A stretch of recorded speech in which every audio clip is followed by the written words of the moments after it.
Hello. Welcome to the Xirtus.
SyncTank.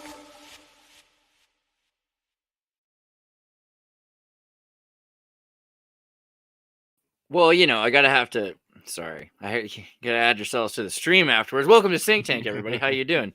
Is it that cold where you are, David? You look like ready to invade the streets of Poland or free them It's a little bit afterwards. like this is a thing with wool is that there's featherweight wool and this isn't quite featherweight. It's a little bit more, but wool isn't always as warm as one might imagine looking at it. In fact, if you've ever seen Withnail and I, that's the ongoing joke throughout the movie is that he's so damn cold because he's wearing something that was designed for theatrical use that was later adopted by the military. What came first, you know? So it's like you want to wear a coat when you're doing theater, but you don't want to be too hot. So they came up with like featherweight wool. So, but yeah, no, it is kind of cold. It's like it's more of a tropical storm that we have right now. So it's not as cold as it actually was before it, honestly. But yeah, It's so weird how the weather changes in Santa Cruz because we're at this point and everything just goes wah whenever it feels like I'll be walking down the street in Santa Cruz sometimes wearing like my Withnail coat, and like people will be like, "Oh man, you must be so hot in that," and they're like even like almost insultingly being like, "How are you wearing that?" And I'm actually like perfect temperature. I'm like, dude, you don't even know. Yeah, I can wear this in the sun. It's actually fine. Yeah. Thomas, how are you doing from Paranoid American? Dude, I'm doing great. I look forward to these Tuesdays so much. You don't even understand. And on top of that, you got the best intro in the game. I always get so pumped when I hear that thing. I feel good about that. I love that you've got the description conspiracy connoisseur, which is exactly what we're going for here. The cafeteria conspiracy. Fun fact, when I was at Disney and I got my own business cards for the first 2 years, I actually made that my title before someone noticed it and made me change it. Oh my gosh, that's hilarious. I put propaganda on my card at CNN. They did similar story. Eddie, how have you been? I know you're working really hard, so I'm glad you're here.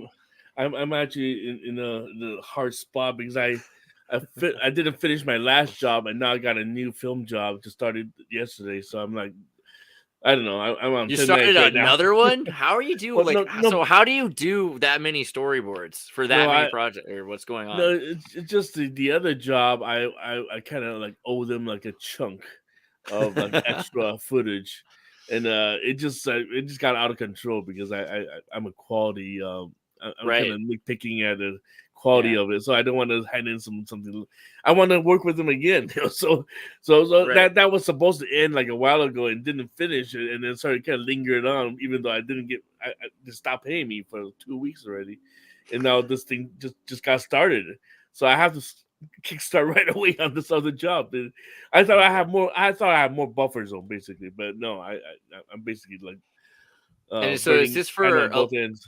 Is this for a live action? I don't want to ask you too many questions, but is this for like a live action project? Yeah, live action. Yeah. So this is amazing because I think we were talking to David about this, like the amount of things that you're kind of in the seeding creative process period for, right? Which is awesome. I was relaying something that you had told me at some point, which is that oftentimes you'll put a lot of work and energy into something like a storyboard, and then the actual final product is so removed from what it is that the seed that you planted, that it's a point of frustration. So Well, that's the creative process, because it goes through so many translations, and it's up to the director. The director is the one who's ultimately responsible for how the product looks.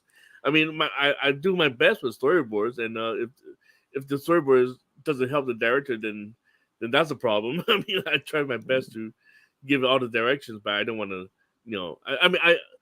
some directors will give me more room, for creative licensing, like adding my own camera angles or change the script a little bit, add some side gags here and there, but if it's a comedy, but yeah, it just ultimately it depends on the director. They got to do a good job. This might be an obvious question, but do you prefer it when you get more free reign, or does that put more pressure on?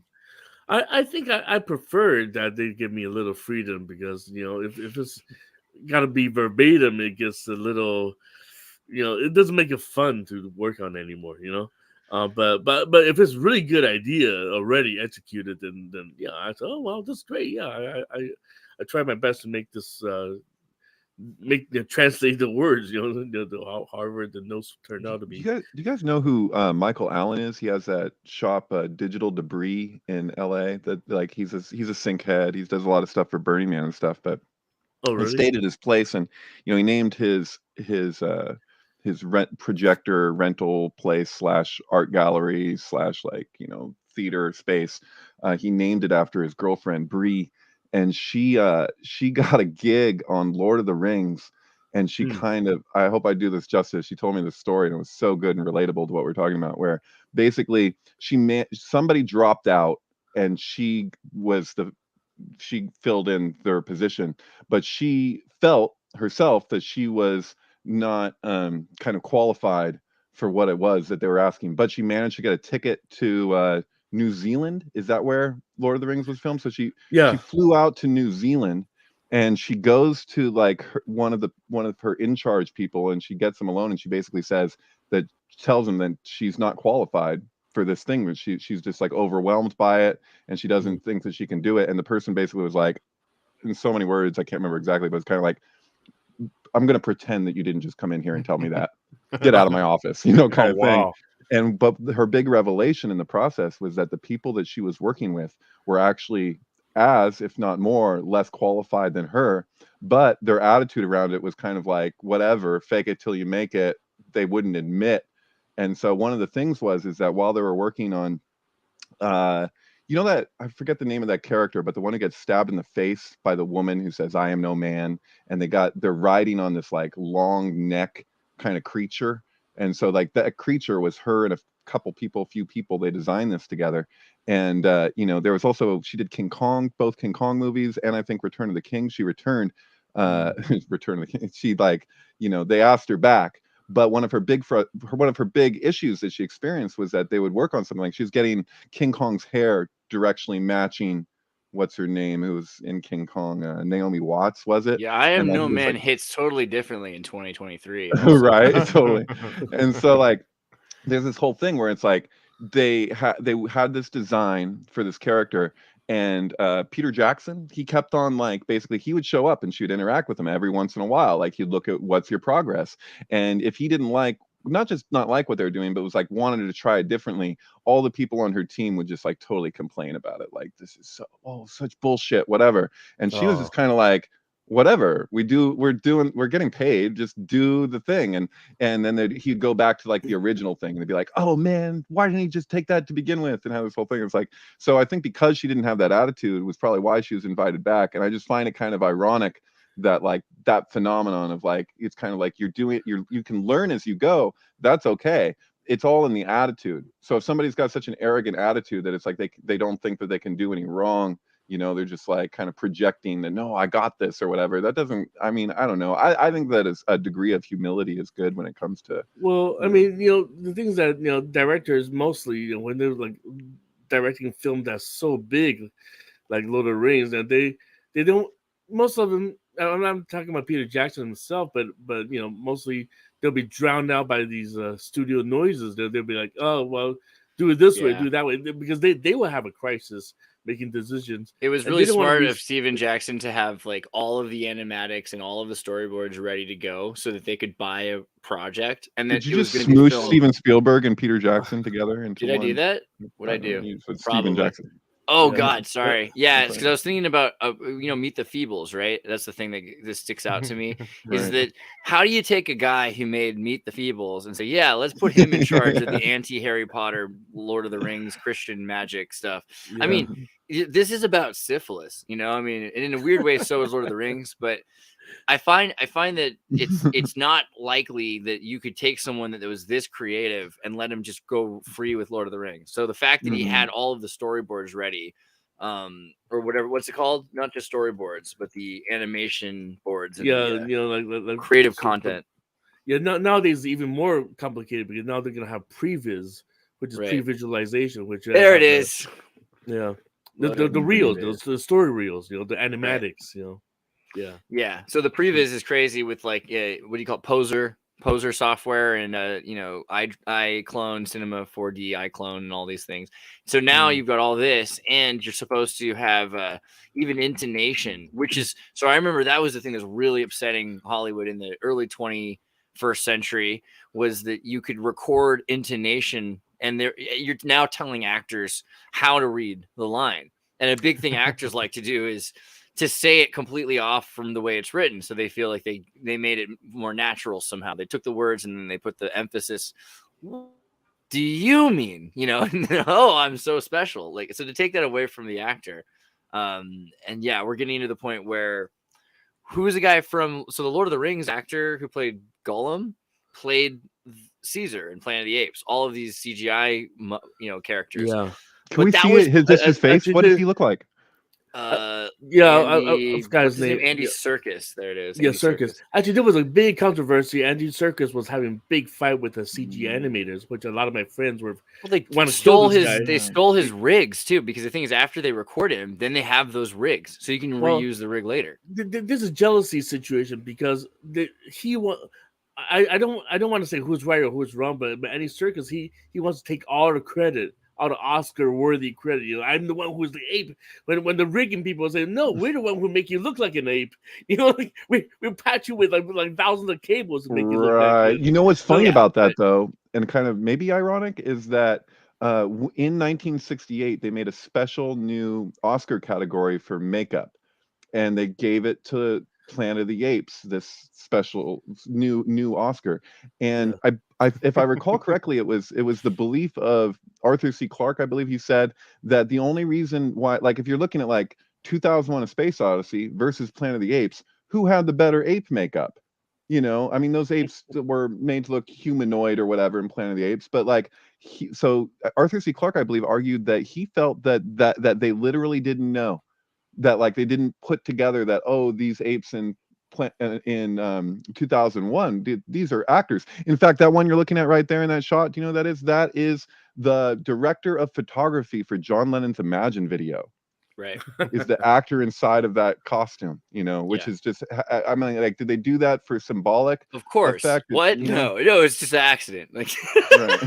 What, Kubrick? It's not Kubrick? Kubrick. It's Moonwatcher in the book is the one that one. But okay, is so supposed here's to the be. thing that I was just at your house actually the other day, and David had Alex over, Alex Fulton from Cryptocobrology. So we were all talking together, and Alex Fulton brought to my attention something which I hadn't really thought about too much, which is when you're looking at the Arthur C. Clarke 2001 book and you look for the date on it, it's really 68, 69. A book's coming out at the same. He's being forced to make the same movie book that Kubrick is. They're both being told to make something, right? And you can look at the inspiration, and Alex points out Sentinel. Sentinel is I think 58 or something that Arthur C. Clarke worked on. Instead of using the monolith, it has these Buckminster Fuller geodesic spheroids, which are the kind Bucky of what. ball? Yeah, like buckyballs, Yeah. connecting it to Twister, because we talked about Twister and Twister. The symbol in Twister are these little things that you enter into the portal, as opposed to the portal itself, which is the 70 millimeter film size of 2001: A Space Odyssey, which is the exact shape of the monolith. So the monolith is the portal, and if you read Arthur C. Clarke's book, he's not actually looking at the monolith at the end. He's looking at a television, and he's watching footage of the ancient Earth or whatever, of nature on Earth, of the apes. So I mean, and again, the fact that both movies, 2001 and Planet of the Apes, are coming out kind of in parallel with Charlton Heston, Moses, with the there's a lot going on with the two movies connected. Yeah, the correspondences between them, some that exist is first of all, you have the cryogenic freezing thing in both films. So one starts out with that, and later you have the crew is I'm using a little frozen. bit of Tim Burton's pictures just because this is the best place for them, really. Yeah. This is what got Roseanne canceled. You be careful. There's also when you look at the footage in Jupiter and Beyond the Infinite, when they're going on, they have that kind of like the fluorescent landscape stuff and the ocean stuff or whatever. There's actually a lake in Utah, I believe, that's actually the same lake that they crash land at the beginning of Planet of the Apes in 1968. It's the same lake that they're scanning in Jupiter and Beyond the Infinite. The fact that Tim Burton's is made in 2001, just to reiterate the sync between 2001 and Apes, is just, there's a lot going on there. Totally. Yeah, Tim Burton is a really weird director. He also incorporated, this is what Alan Green find, he incorporated the tarot tableau into his first film, which was Pee-wee's Big Adventure. So like if you watch Pee-wee's Big Adventure, in the very first scene, Pee-wee's he's riding his bike, right? He's having a dream, and he's got a big 0 on his back, right? So he's number 0. Hey. And so he's the fool that moves through the other 21 arcana throughout the story, and everyone he interacts with kind of like is a stage fool in that. And so it makes sense as like a format, like you're formatting your story, and you can utilize this kind of like archetypal thing. So it's like, but actually in the original script for Pee-wee's Big Adventure, this just adds to it. And I think the syntax was that Alan didn't know about this until after he was putting it together. This thesis of this, postulation is that he actually meets with a psychic that it's still in the film, is when she has the crystal ball and she tells him that his bike is in the basement of the Alamo. She actually did a tarot reading in the original script. And so and kind of explains it through tarot. Same thing happened with Groundhog Day. Except with Groundhog Day, he goes through the rounds every day, so to speak. Like, what's the line? Nietzsche's line: "A fool has lost all but reason." Right? A fool is someone who's lost all things but reason. And so that kind of also relates to Pee-wee, because he's trapped in his own didactic logic system, and it works. Totally. It's the only reason that the movie works out is because he completes the cycle of rhetoric. But isn't the Hierophant kind of a man-child symbol? I don't know. No, not quite, right? I'm trying to figure out. Well, the I always thought that bicycle is like also the Hermetic Hermes Trismegistus idea, the bicycle, in his both directions, and it's being stolen, the love and everything. And a little third eye on the tiger, and maybe this is an acid reference here. This is a crazy sync that I don't know if I've tried to bring this up on some other places, but it never works its way in. But here we are talking about Pee-wee. And the little genie in the box used to have this saying, which was like "Mecca lecca hi, Mecca hiney ho." Yeah. And I came across this thread a while ago that said that this actually comes from a Jewish prayer based around the blessing and cursing of the children of Abraham from Genesis 12:3. And Maleka is from Aleikum too, which has to do with peace, right? Or Salam. Shalom Aleichem. Yeah. Yeah, but I believe it's said in reverse order, so it's actually almost an inversion of whatever that verse is. Well, Chaim is like life, right? Life, yeah. So what is it? What would it mean? It would be to take their life, right? Maleka Chaim, to take their life. Upon their lives, place this. Wow, that is pretty dark. Oh, dude, you're reminding me of what was. I think we discussed this before, but what was written on Darth Vader's breastplate? Because the breastplate of Darth Vader is a reference to the I always forget what it's called. Yeah, it's like Israeli vending machine, a soda vending machine. No, there was more to it. What is it, Darth Vader? No, you just want the maybe Hebrew. It's like by his merits he'll be judged. Or so there it is. Yeah. So you zoom in. Oh wow, on it's that. like a golem almost. Right, and they replaced it with the Star Wars language at some point. But if you look at the original, someone translated it, and it's a little off. There's something weird about it, right? His deeds will not be forgiven until his merits are judged, or something like that. Yeah. Oh wow. Until he merits, yeah. Until he merits, right? wouldn't you say? Wouldn't you think that this is kind of comparable to the chosen? The chosen panel, the high priest. Yeah, the high priest panel. What do they call the that? It's two breastplate, yeah. words. It's we've discussed it here before. It's the something and the something. I can't remember. The breastplate. wow. What is it? Yeah. What's that called again? There it is. The chosen breastplate. Yeah. Yeah. Right, but there's The another priestly name to it, breastplate. but yeah. So it's argued that this is where we get. I think Manly P. Hall argues that this is where we get tarot. So he makes that bold assertion, but I think you could also argue that it extended from the Egyptian. It's kind Also of the like magic Egyptian square. Magic, yeah. Magic squares are based on this idea as well. And Well, this was This was a tool used for prophecy, which is kind of interesting.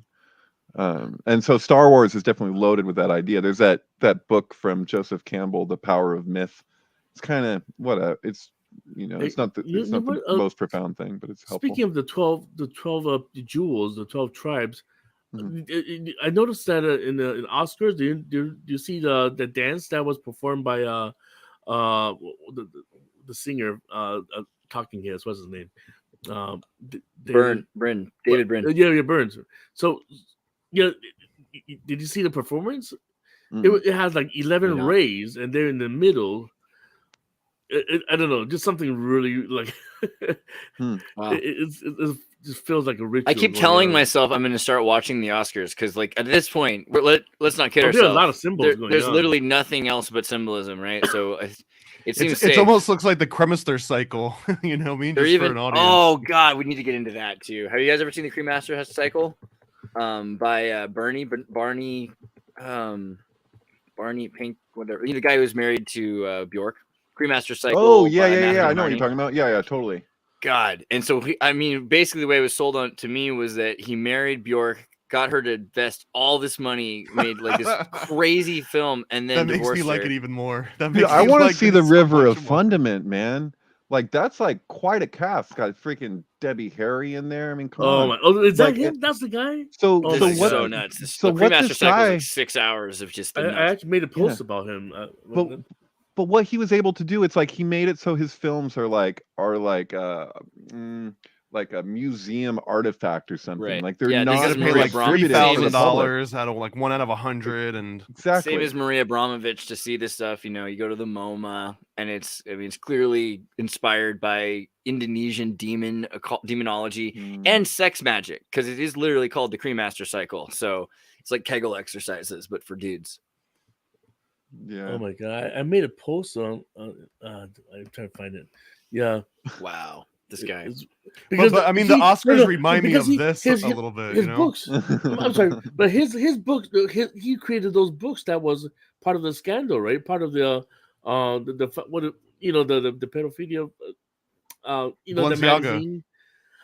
No, the recent one, the one with the Barney. No, what's that? Matthew Barney. What's that brand? Part of Gucci. Balenciaga, whatever. Balenciaga, yeah. He's entangled with that whole case. Right? Really? Yeah, really? Yeah. It was one of his books that was on like the table. Right. That got oh God, really? Yeah, his books. Yeah, his picture books with the child with the mutilations and all that stuff was on the desk of that. Yeah, you can look it up. But wow, just a coincidence, I'm sure. Oh no. But if you just look at a coincidence, I love that. It's just a coincidence. That's just semantics. It's just the meaning of the thing. Coincidence. Don't worry about this. It's just a synchronicity. We should just say it's a synchronicity. But yeah, so there's a lot of this kind of like Reiki, Qigong kind of moving going on. Even to the point of having the lady who's dancing with him is doing like, yeah, look at this. Is very weird. It's a he's got those sausage fingers. I still haven't really seen the film. Really, I've seen David Brin perform a few times actually. The last time I saw him was at the Saratoga Mountain Winery, I think it's called. Have you guys heard about this place? Mm-hmm. So the Mountain Winery is like, it's a Bohemian Grove like adjacent kind of feel vibe. It's very nice place, but it's like a French winery in California that's from the Tartarian era that's just still there basically, and they've converted it. And the kinds of bands that like to do the shows here are people that don't need to perform for anybody, just kind of want to perform. I saw you know? Shakespeare here. I think what was it? Love's Labor's Lost or something. Yeah. Seen like Brian Wilson, David Brin, God, everybody, all the big guys they have no reason to perform anymore. They just, if they want to perform a show, they come to this mountain winery, and it's just super bougie, and it looks like a scene in Indiana Jones or something like that. Totally. I was like eating lots of cheese and olives and bread and drinking wine. I got kind of right. drunk. Yeah. Pretty cool place to be. But okay, there was a thought on this. Where was I going? Let me go back a second. Oh yeah. You know what we didn't get to do? Oh, Fry's that's where we Electronics. started. Yeah. It's so classic, man. The themed electronics Yeah. store. Where can we get another one of those? Who's So gonna you come guys heard forward they shut it down in 2021. So there's no more Fry's apparently. Yep. But this was a big deal to all of us except for Thomas had never been there. Well, no, I have, but I just looked it up, and the one that I went to in Texas, which was in Arlington, they did not have a theme. It says no theme under the list of all of them. No, that probably Yeah. was the theme though. It's probably some weird futurist dystopia theme. What was the one in San Check out the Jose? one in What was- Burbank. Look at the one in Burbank. That was the UFO crash into the building. That's the Oh best. yeah. Yeah, let's start. Okay, first the San Jose one. Hold on, just because he said that San Jose, because it was like a ziggurat that you would. That's not the San Jose one, is it? This is the Mayan looking one. The Just so ziggurat listeners one. know, we were talking about this before. Here it the is. show started. It doesn't look as cool now, but basically you would get in. These escalators would carry you into the ziggurat, and you would feel like you're about to be sacrificed, which was crazy. It looks like the Temple of Ur right there. Right. No, it's actually no, it looks like the one in Uxmal, Iraq. Yeah, it's actually not in Mexico, but in Guatemala. And that's actually so a big part of my synchronicity research, I would say, actually comes from going to Fry's and thinking to myself, okay, so let's say you're gonna build a building and you have to follow these codes. And what are the codes? And the codes are basically you have to build a ziggurat. You have to build, according to Sumerian law, the temple, so that after you're done with your stupid little vape or electronic shop, that building can still be useful to our Babylonian ideology. That's what it It's felt like Wiener like. Schnitzel. Yeah, that's exactly what Wiener Schnitzel was for. Don't even get me started on Pepsi's Pizza Hut. But okay, this is the one from Burbank, and the Burbank one is arguably my favorite. I know Eddie loves it.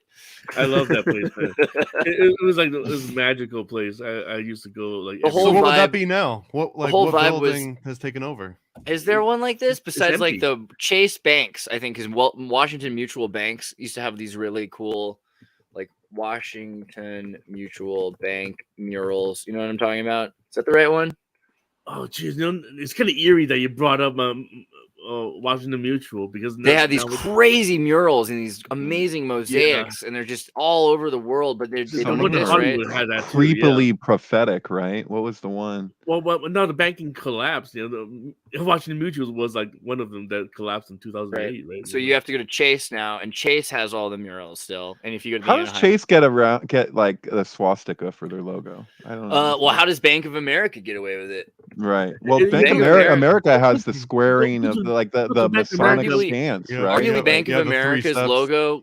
All right. First off, remember the Bank of America started out as Bank of Italy, and they had to change their name because of the fascist association in World War II with the Nazis. So the irony of that is palpable. But once you get to the point that you walk into one of their doors and you start seeing where they remove the colors of the flags until you get to the point where I wish I could just find it on a door. Well, if you look at the logo, it really is 11, 11, 11. It's 33. It's the There it is. Okay, so now you have just straight up a white swastika Mhm. or a white flag in the shape of a swastika. But either way, it's a white flag of surrender for Bank of America in the shape of a swastika. I just think that's interesting that they went that far. If you Dude, look at I all, just- all the banking logos, they're all square, red square. Do you notice Right. that? Look at Wells Fargo. Look at the Swedish National Bank. They're all red square, basically Peter Square. What do you call it? It's all allegiance to the Vatican, basically. But Wells Fargo was the FedEx of the 19th century, and Chase was J.P. Morgan Chase Stanley Company. So that's why they ended up with Washington Mutual, because all of these mutual trusts, especially, were right. But kind of Chase didn't actually Chase Stanley. He didn't actually have a connection to Chase Bank. He's actually just like named. They're like named it after him, which is kind of really? weird. That's even weirder, yeah. Exactly. Well, there must be a reason, though. I mean, if you think about Of it, course, there's a prob- fucking reason. probably, yeah, probably absolutely. the amount of money that was going into it was from purchasing major promissory exchanges from the Chase, investment hedge funds or something on the East Coast. Totally. But so that's also brings us to Silicon Valley Bank. So what the heck? What are we supposed to say about Silicon Valley Bank? I don't know, man. I have a really bad feeling this is another 2008, if not worse. Yeah, no, we're nearly to 2029. Let's be realistic here. Actually, Silicon Valley Bank hired the same CFO from Lehman Brothers. It's the same guy. This guy knows he knows exactly how to make a run. Andreas, were you involved at all in at least attending the Occupy movement when it was in Santa Cruz? So what I did was I went to the Oakland Occupy movement. So ironically, what I was doing was I was going to UBS Financial for surf and turf, and it was during 2008. So I had gone to UBS because at the time I was taking some clairvoyant nootropics, and I had realized that American Trade Tower was going to be a great investment.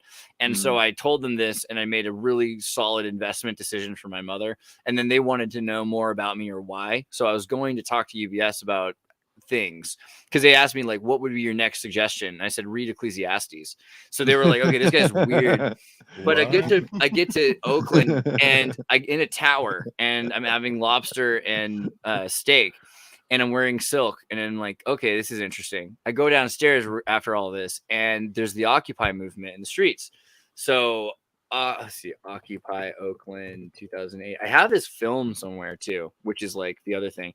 But you get down there, and there's broken windows, and there's a few kids that are kind of dumb, and then there's just obvious agents everywhere, and then there's some kind of thing in between, which is these like Teamster dressed paramilitary para-Marxists that were leading people directions. Like, okay, we're going over here. Okay, we're getting on the bus, everybody. And so they're leading people, and like if anyone's trying to do any kind of protest that's not organized by them, then they will shut it down instantly.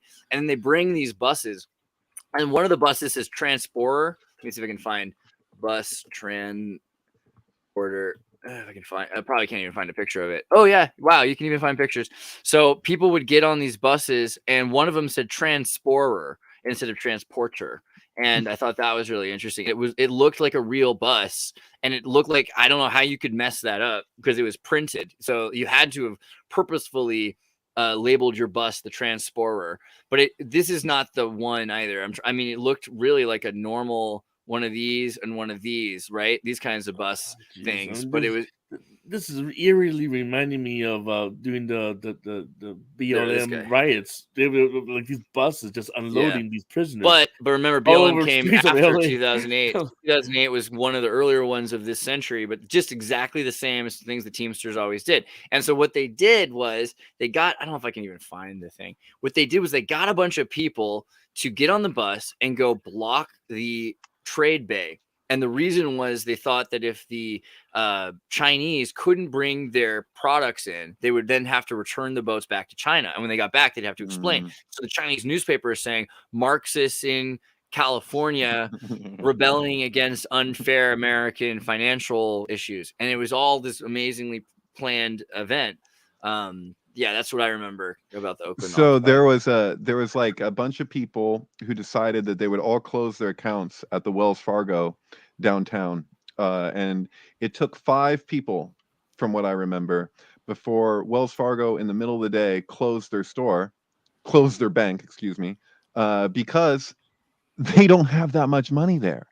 So like, if so, people need to be aware that if you can be in a position where your bank will literally just close. Like we saw that with the COVID hysteria too, where it's like Wells Fargo, like I have to use Wells Fargo because I put in money here so my parents can get it in Idaho because I got tenants and stuff. And so I always use Wells Fargo because there's nothing else available in Weiser, Idaho that we can share. So it's like, I hate Wells Fargo, but I kind of have to use it if we want to simplify that process, you know?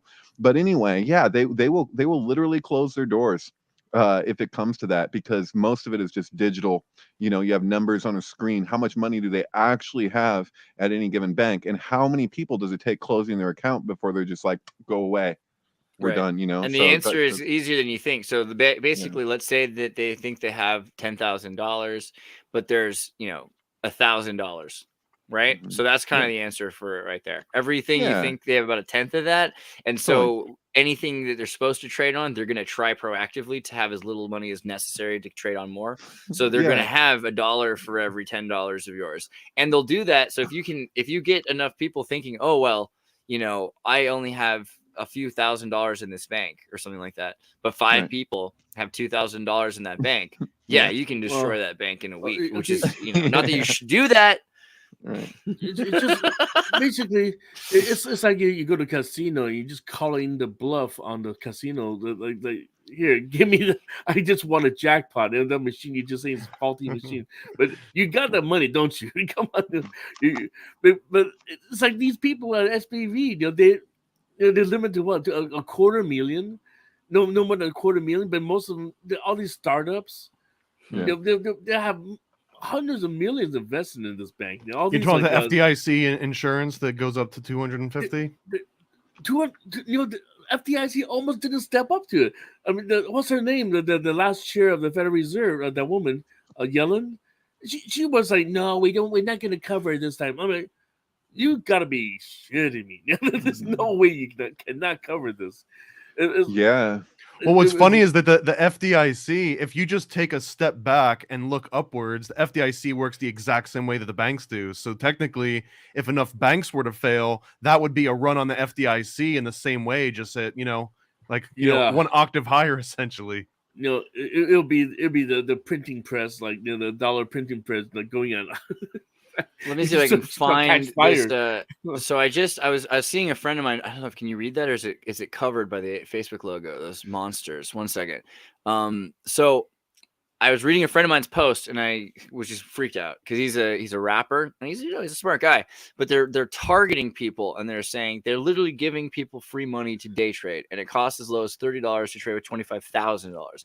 You just have to pass their evaluation period to trade with the real money. The only problem for me is I'm still learning how to day trade. So here's a guy who knows nothing about day trading, and I don't get me wrong, he's smart and all, he's a friend, but so many people are being told, hey, we're going to put them into the position where they can move the money so there's less oversight over when this happens, and it's going to be quick. We're expecting this is exactly how, if you guys don't remember the Panic 29, let me just walk you back a step. It used to be that you could trade money the same way a bank could. You could literally have put down $1 or $1,000 and traded $10,000. That was part of the investment schema of the late 19th century into the 20th century. But in the beginning, what happened was they said, hey, you just have to, at any point, if you need, we can call it, right? We can call all that money. So we can call $10,000 from you at any point and you can lose everything. But that never happened to anybody for like 20 years. So people got used to it. And then people were trading money they didn't have. And that's how the crash was perpetuated. Beyond the fact the Federal Reserve pulled money out of circulation and purposefully crashed the economy. Just the fact that people were trading money they didn't have. Right. Here's one of the sync posts I made just doing this event is that Tom Sizemore, the actor, just died, right? Tom Sizemore, Sizemore, but he was in Heat, right? Remember the bank heist? In the ending where he made a whole speech about FDIC covers your money, don't be a hero, don't get shot, and that was a remake, by the way, right? And he died on March 3rd, 33, like Bank of America logo. So I don't know. I feel like the whole thing was a sacrifice. He's like this guy is he's basically representing the bank heist, robbing the people basically. And here he goes, Oh, that one! I didn't know you could play this one. No, this is part of the promo for the American Horror. I just started watching it. I never really watched the show, the American Horror Story. Oh my god, this is nuts! And this is like a promotional footage, and but because I was watching the Antichrist season 8. So it's basically Michael. Wait, is that right? Michael the angel becomes Archangel Michael leads the souls to heaven. That's the idea. Yeah, because it's weird because Michael ended up being the name of the Antichrist. So I don't know how it works. I have to watch from the beginning. The John Travolta movie Michael too is kind of syncy too. Oh yeah. That's spirit cooking, right? That was a spirit cake. I had the same thought. Yeah, I was like, oh wait, before we do the well, this is interesting in and of itself. You saw that AI, they took the the Take on Me. They took Take on Me, and then they animated it with AI, so it filled in the area. But more to the point, what you can do with this software is this article: high resolution image reconstruction with latent diffusion models from human brain activity. So about 10 years ago in Berkeley, I remember we were working on a project, and I had a friend who successfully completed the effort to get images produced from brain patterns. So since at least 10, 12 years ago, we've been able to get images out. The problem was they're not perfect images. However, feeding those imperfect images to latent diffusion and training latent diffusion in order to interpret from those brain produced images what images you'd like to see. AI can now draw a picture based on the picture it saw, based on your brain waves, and give you a pretty accurate picture that's more correct to what your brain was thinking about. And There's a so movie about that. What is that? I mean, I think of Inception as where they like break into people's brains. There's a movie where there's a like basically where people are being examined while they're sleeping, and they're basically taking they can decipher and emulate what it is that they're visually seeing while they're asleep. And spoiler alert, it turns out the person was in a coma and the whole thing was a trip, but then it's also like, wait a minute though. Not the 13th floor, right? No. Oh, okay. Not the 13th floor. This is more recent than that. Sorry, I can't remember the name. I'm sure one of our listeners maybe in the comments, but yeah. That was a weird one. But yeah, it's about that. It's about basically being able to show what the brain waves are, what you're seeing by interpreting the pattern. It's really strange. It's scary. This was the issue before, is you'd start with stimulus and then you get these images back, which is something, but it's not something that then when you're humans looking at that knows what it is. We were able to take this image and feed it into another computer that could tell you, oh, well, this is a image of a fish, because it can tell, but we can't tell by looking at this, but it can look at this and tell. So from there, then to draw another picture of a fish based on that information is not too complicated. So we've now created a translation feature for your mind. That's kind of what's going on. It's actually able to say, oh, well, you're thinking about a fish, whether right? You realize it or not. Hey, just so you know, it's really important when you wear tinfoil to leave the shiny part out, because if you don't, it actually has the opposite effect and it makes it easier to scan you. Also, if it gets too warm, the wax will start to melt. Right?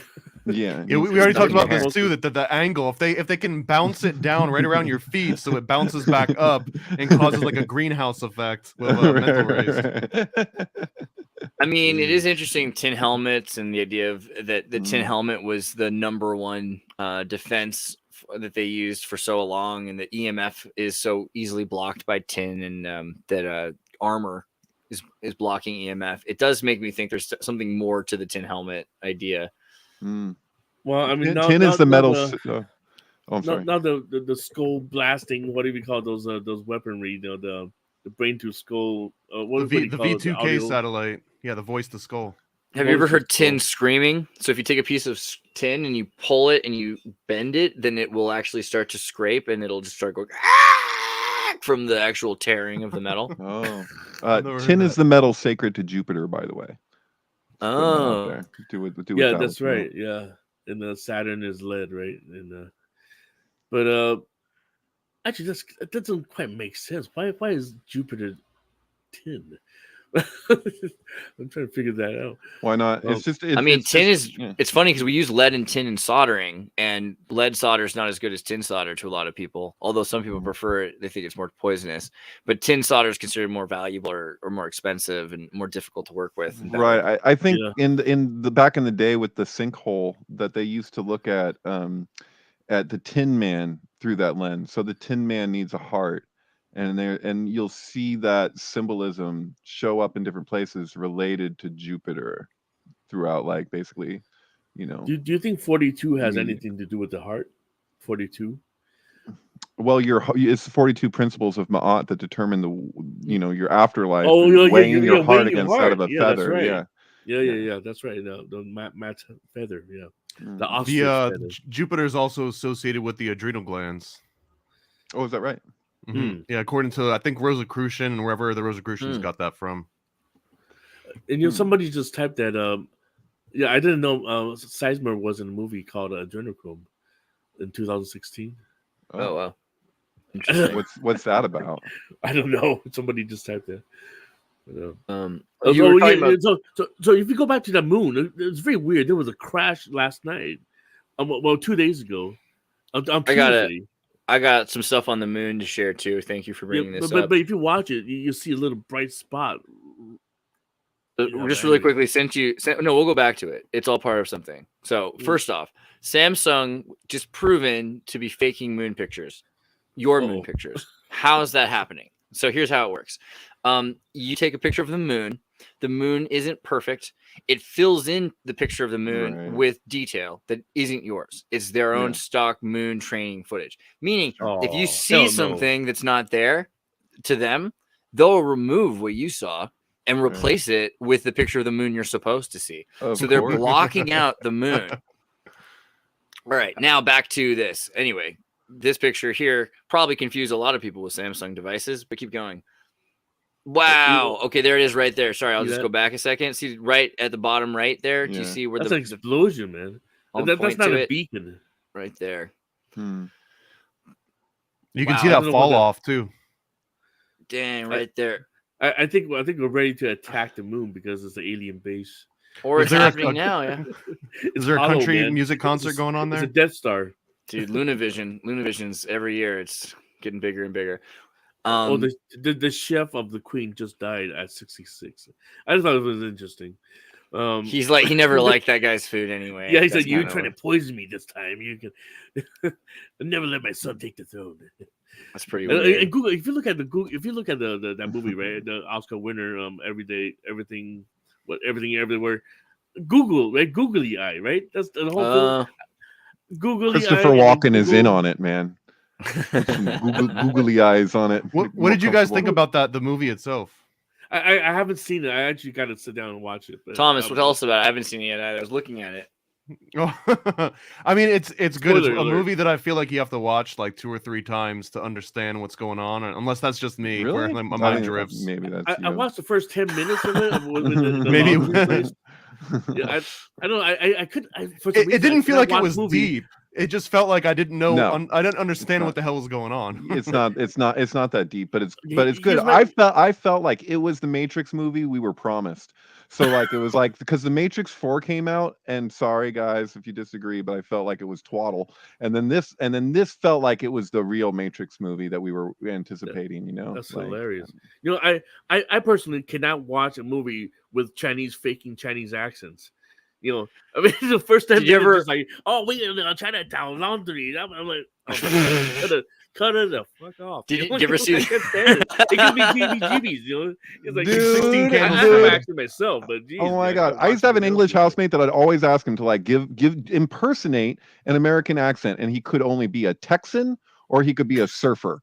And I was like, dude, do any of us sound like that? I was like, can you? Because I was like, I can imitate you. Check it out. And then I'd imitate it. They'd be like, come on, give me something. He couldn't do it. That reminds me of my classmate, a Korean American, and he loves to go to the square dancing. He wear 10-gallon hats. He was a huge fan of us. You're not doing at the time.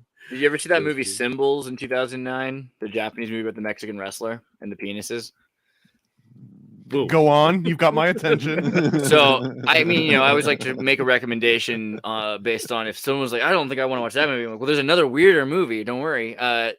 Symbols is about a guy who wakes up in a room. It's a big white room, and there's just a bunch of penises on the wall, basically, and he's stuck in there. And well, I know what I got to do. And then he flicks one of them, and I forget what happens, but it's not good. And then more bad things happen, and then there's more penises coming out of the walls, and there's more walls, and he just starts screaming like ah, which I think has to do with the feminine condition. But you have to like really watch this movie. The other thing that's weird about it is that there's simultaneously a Mexican luchador who's got to get to the ring somewhere else in the world of Mexico, right? And so simultaneously, there's a guy who has to fight to represent his family and his town while this guy is trapped and he's trying to get out of his world. And the only way is probably to like sexually please the infrastructure of society itself. I don't know. Symbols 2009, definitely worth your time. What's the Jack Black one? Nacho Libre? Nacho Libre, he's facing the Ramses. And Ramses is like idolatry, right? So he's at the monastery or whatever. I don't forget what denomination of Christianity whatever, you know, he's a monk or whatever, but but the whole thing at the end where it culminates at the pyramids. So he goes to the top of the Mexican Right. pyramids, if I recall correctly, And with he's the fighting the kids on the son of school bus. Ra. Yeah. Yeah, so yeah, exactly. He's fighting the son of Ra, then he goes to the pyramids, and it's like it's this whole kind of like oppressed and oppressor kind of symbolism, you know. My son was born in 2009. It's the year of the ox. He's just like me. I'm also an ox. Oh, it's also the eagle leg also, right? He had to get the That's eagle right, leg, and then that yeah. was part of the symbolism that he was able to fly like he did, was because he had taken on the energy of the eagle to fucking get his like last move or whatever. That was symbolic too, because you have like it wasn't a falcon, right? So like Millennium Falcon, Eon of Horus. Anyone? Is that a thing? Is that why? Is it the Millennium Falcon because it's like the eons, like, you know, Millennium, and then the Falcon is Horus? I don't know. I can see Actually, that. I just made a Time travel. post on the WWE. While you find that, I was going to ask about another one of your posts. This is The Perfect Storm, Rich Dad Poor Dad author who tipped Lehman Brothers collapse, predicts Credit Suisse will be next major bank to fail, and warns of serious trouble for U.S. bond market. I mean, so I kept saying, hey, 2029, because obviously, but is that too easy? Is it going to be 2027, 2026? Are we just 2024? Are we about to see a crash? I mean, there was a 1917 crash. So Well, I don't know. What are we seeing? I think this is all aligned with the singularity. You know, 2029. Well, the original prediction of Ray Kurzweil, right? That's the year that humans succumb to a computer power, and well, we're basically losing to AI that year, and that's what's going on. All these I'm not part of Swiss Bank. I'm not part of Chase Morgan. It's the proverbial we. It's the editorial we. It is a very Malcolm X moment, right? Because Malcolm X talked about the field worker. I'm going to say it like that because it's 2023. But there's the house worker and the field worker, and we're all workers in a sense. Slave, robota. There's robots, slaves, work. Okay, so if you're in the position where you're closer to the master, and the master says something, eventually the person closer to the master starts to identify with the master. So you'll say, "Oh, we're sick." The master's sick. What's the matter, boss? We sick? The master's in trouble. What's the matter, boss? We in trouble? And that kind of thing. That's anthropological, man. Absolutely. It could be any. It's not a color thing. This is an ideological problem. We're all saying it. Like when we say we should be very careful. If AI is defeating us, who are we? Are we JP right? Morgan, and them is another one too, right? Because that's what they'll always get you on, man. You know, I heard Dave Chappelle talk about they, and it's like people who are like just anti the conspiracies even happen. Like they'll just be like, "Who is this they?" And I love it when somebody asks somebody that, including myself, and you just like drop specifically like who you're talking about, like names and organizations, and you're like, you know. I really think this whole pronoun mess that we're in, these freaks, they, them, she. I mean, I think there definitely is some kind of a computer program conspiracy. You know, maybe it's like a way to get away from the killing squad of the robots. Did you Eddie watch? Did you watch Dave Chappelle's special talking about all the things that happened? I haven't watched it. No, it's pretty interesting because one thing he addresses is the fact that he punched a dude. It turned out to be a woman, so he got in trouble for like punching a transgendered person at a bar, and it was this whole. And the fact that Netflix still had him on is very interesting. But he had been doing his tour opening Sticks and Stones by having the opener be a transgendered woman that he knew, and so she had a lot of bad stuff happens basically because of you're talking about Daphne Daphne Dorman. I believe that's so. I mean, he tells her whole story. So I saw her perform in the Castro apparently pretty shortly before she died, and at one point I was actually able to find that stand-up on YouTube, but yeah, she was funny. He talks about her like she wasn't funny, but maybe it was because she was nervous because she was doing a bigger event or something. Like I didn't see the one where she's opening for him. That would have been awesome. But no, she's all right. She jumped, and then she killed herself. She jumped from a building after she got like piled on Twitter from her own community. So you had, this is a trans person who was being called a bigot because she defended her friend and was She arguing said that Dave he's Chappelle not doesn't punch down; he only punches lines, and he's a master of his craft. And because of that, they like. I'm reading the listeners' comments that all about Dave is not the real Dave. He never came back from Africa, I'm right? with you, but let's talk about what he says. Yeah, I mean, it is what it is. The more important thing might as well be true. Sorry, I'm pretty sure that it is Dave Chappelle because I long stories, but here's the deal: people will fight over these terms, and then they're destroying the lady who's supposedly part of their own community. And Dave Chappelle says, well, actually, it sounds like they kind of abandoned her.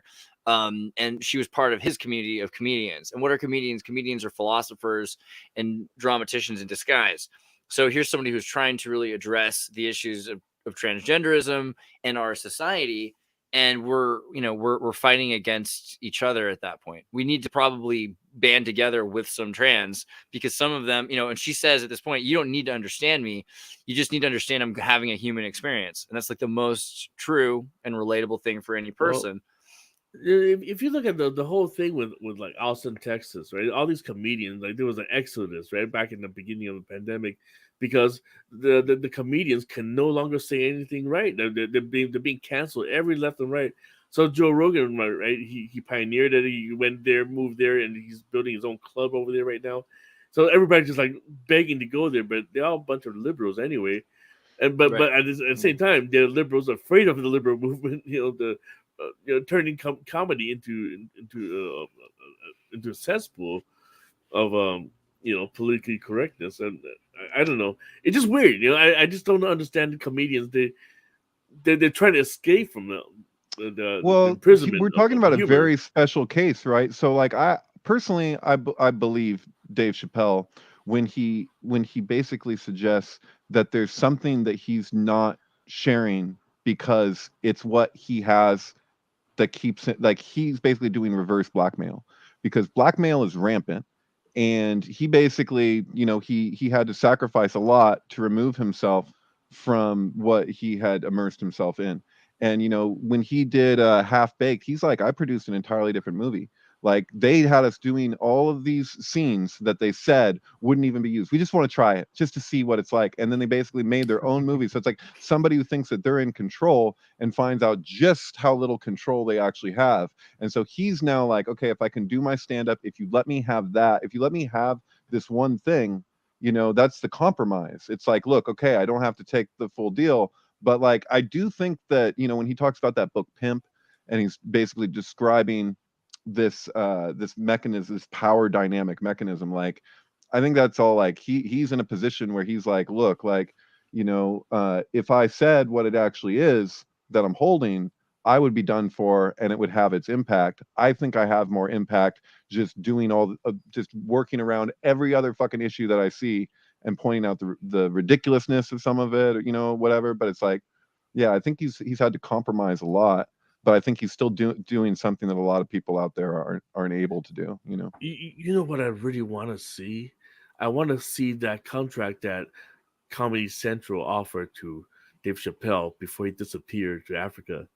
I want to see what kind of blood curdling. So Bernie, you got thoughts on Dave Chappelle? I heard he gave up $50 million. Is what I remember hearing. Like, no, it was 40 million. Is a true conspiracy. Like, I heard he was like forced out of comedy in the mainstream, and like Oprah warned him like he had to go, sort of thing. What was it, the Black Illuminati or something, right? Yeah, I'd heard that it was that he recognized. I heard that he recognized what was going on at a certain point, because you had him, Carlos Mencia, a bunch of people, and they were the preparators for wokeism. The idea was that you get as much of this, and comedy is supposed to be laughing about these serious issues, but you get all of these issues to be laughed about till they're not funny anymore, and then the mind starts working on them, and eventually you just lay it to rest. And it was trying to just beat a dead horse with all of what was left from the 70s, people who had survived at the very end, been born and had seen the civil rights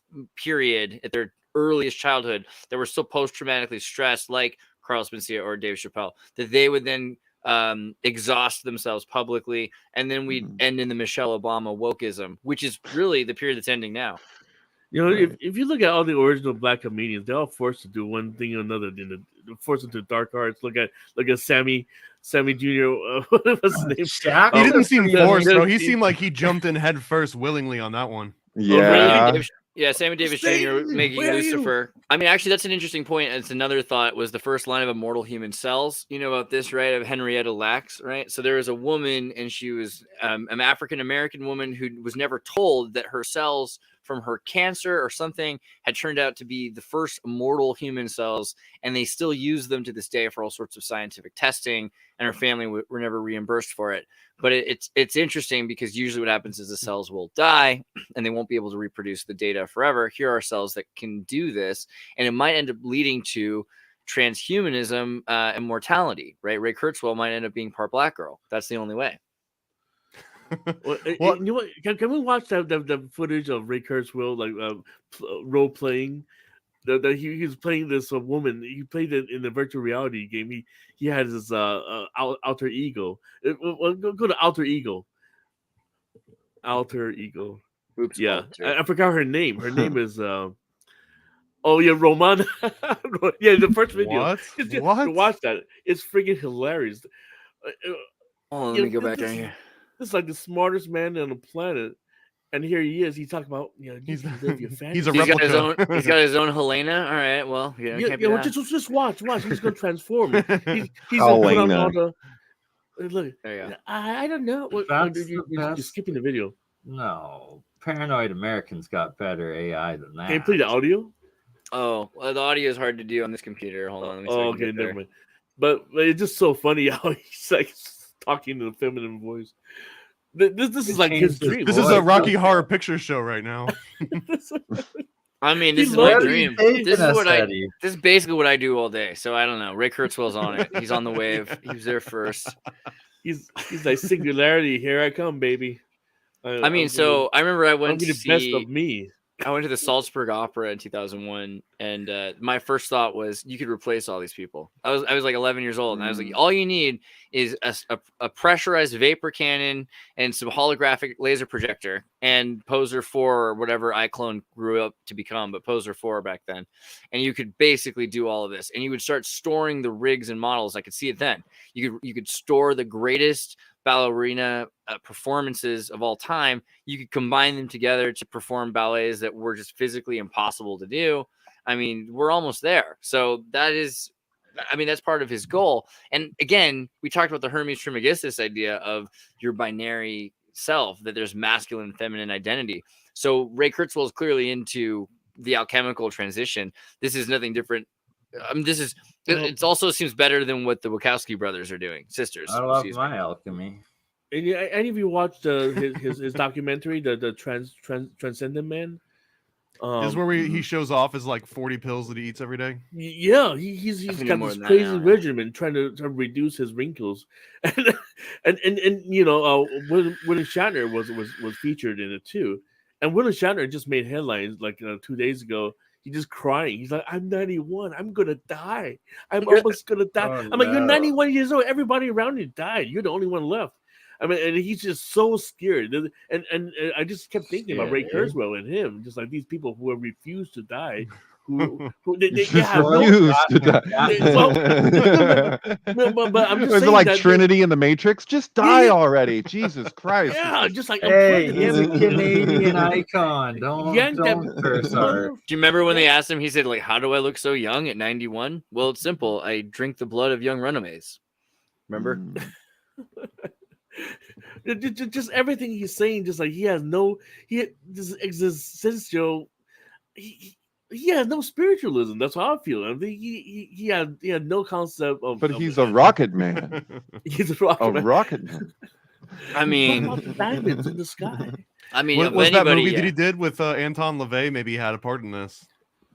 Maybe. What Is movie is Did he that? do a movie Anton LaVey? with Anton LaVey? Is Anton LaVey like a true atheist?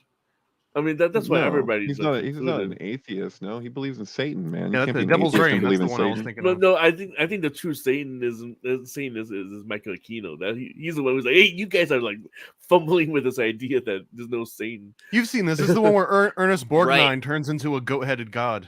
What the heck? I right. forgot. No, I've seen this. We've Yeah. discussed this before, I think. Yeah, Yeah.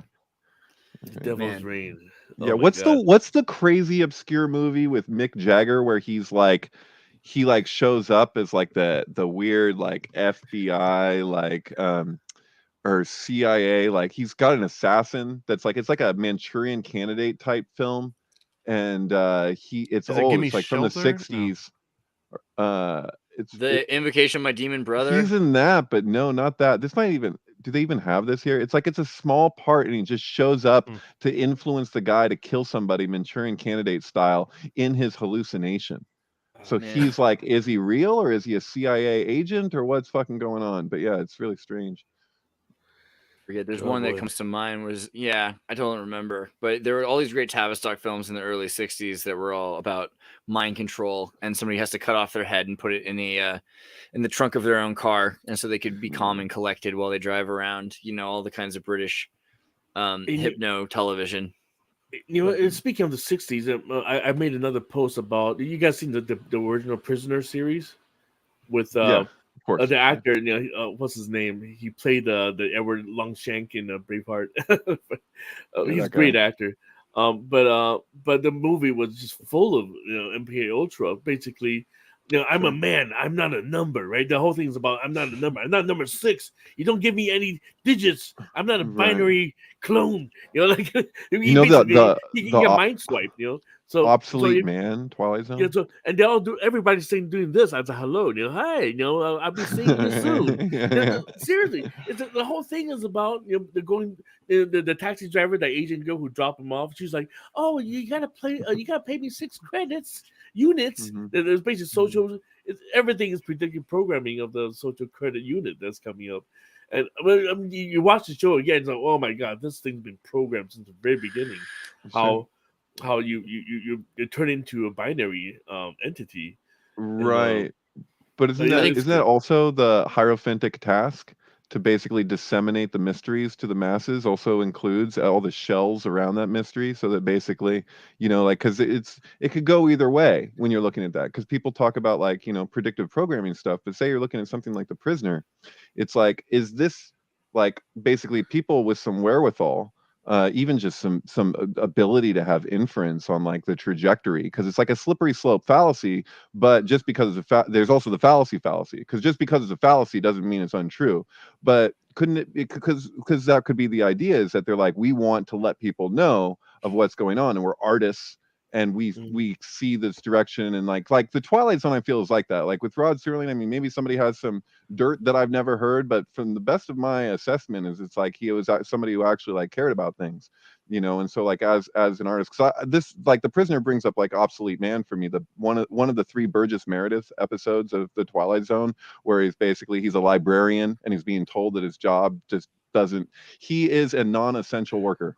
So much time now. He gets put to NPC. death for being That's a not fair. non-essential worker. That's not fair. There was so much time. Yeah, sorry.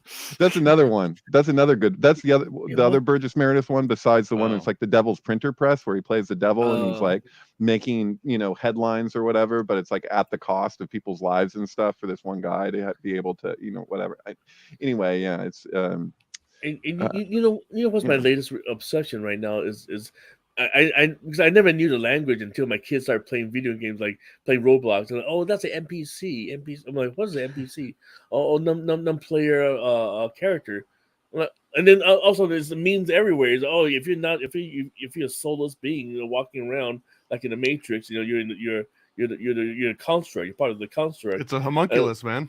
Right. Homunculus, yeah, exactly. You're the freaking golem, whatever you call We're running out of space on the screen. Keep burning. Kick Right, burning. you just said homunculus, so I Who's had trying to to squeeze bring in up here? as a quick joke. I get your Food point, though. number There's, 6. to It's be a fair, prisoner, number homunculus. 6. Yeah, I do Number see the 6 is homunculus. Usually it's just for covering up the comments so our faces don't get covered. But the fascism, let's get into the unipolarity of the Reich rebirth, because we're at a point where if we don't have multipolarity and we allow for a one world order kind of thing, then yeah, we're at that world. And half of the world seems to be saying, hey, stop the unipolarity, and the other half is saying, or more of it is saying, we need to keep this unipolarity. I mean, aren't we at a point now where we should be scared, because if any one group is in control, then they're also in control ideologically? And or is that the safest point? Because when America was at its most powerful, that's when South Park emerged. So what do you think about free speech and the power of the state?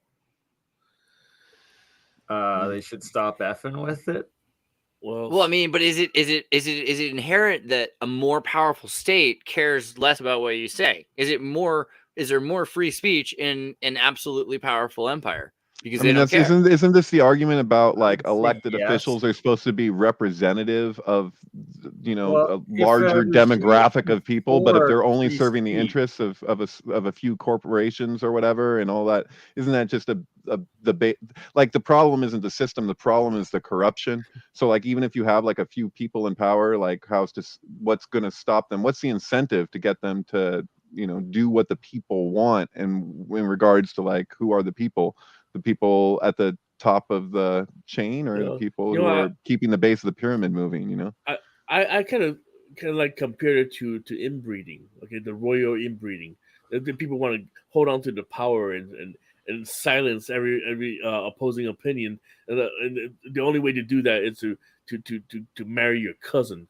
Yeah, so you don't want anybody to. In the sense that a have healthy longer chin regime, like a healthy regime would allow free speech, where like a dying regime has to like impose the fear and control over anything and can't have dissenting speech. I mean, it's both. That's what I wonder, because the other thought is, if you look at, I lost the page, but you look at the idea of a multipolarity, instead you have people vying for attention. So let's say you got two groups vying for attention, and a third group emerges. You got the West and the Soviets, and they're fighting against each other. And then someone says, "Hey, we don't want to be part of your fight. Forget both of you. We'd actually like to divorce ourselves from both of you." And then both the West and the Soviets, the East, start working together to reclaim anybody who's not on either one of their sides. Right? That's what it seems to happen to force it in a multipolarity as well. Well, you look at New World Order, right? It's all the West. Like it's always the British, American, Anglo-American vocabulary. But now China and Russia are like, no, we have our world order. I mean, you cannot, this is not your trademark. I mean, but it's the same idea. They're just like, we don't want you guys to have it. They're all sprouting their own versions of it. But overall, it's the same stupid concept. It doesn't feel like anything is changing, and that like the idea of multipolarity isn't really a solution to unipolarity. But unipolarity is also weird because it is fascism. We're at that point, if the United States runs everything and we have this Atlanticist economy, then it seems like we're, on one hand, there's nothing we can do to stop them, so they just let us do what we want. On the other hand, we can't do anything because we're so controlled. That's where we're headed. Yeah, Einstein argued that without a one world government, we're going to be basically doomed because one nation will attack another nation, etc. And he also believed that unfortunately, if we have a one world government, that one world government, in all likelihood, will be the result of one nation or a few nations using their military strength to enforce their order on the rest of the world.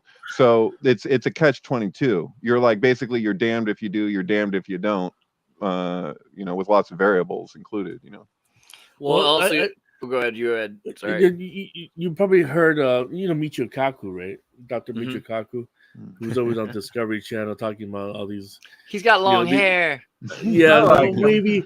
He loves it. He loves everything that has to do with the ubiquitous microchipping of mankind. And but he also seems like he could be kind of a bro. Like he would, he just wants to be on any podcast or talk show ever. So that's kind of nice. You gotta get. I'm very. We can get him. We can get him. Science. I love everybody. It's happening. But here's the thing that got me going is that when he talked about what is the universes, how to become a level 1 civilization. What do you call it? Type 1, type 2, type 3. So the deal is how you get into the Federation, right? It's called the Kardashev scale. So we're not even at type 1 right now. Well, only because you're not and that's because you're the Kardashev scale is super communist. So let's start with what seriously, let's start with what it is. A type 1 civilization. A type 1 civilization is accordingly when the Soviet Union completes their goals. That was what it was. Because you have the idea of Earth 1 and Second World. Second World is better than First World.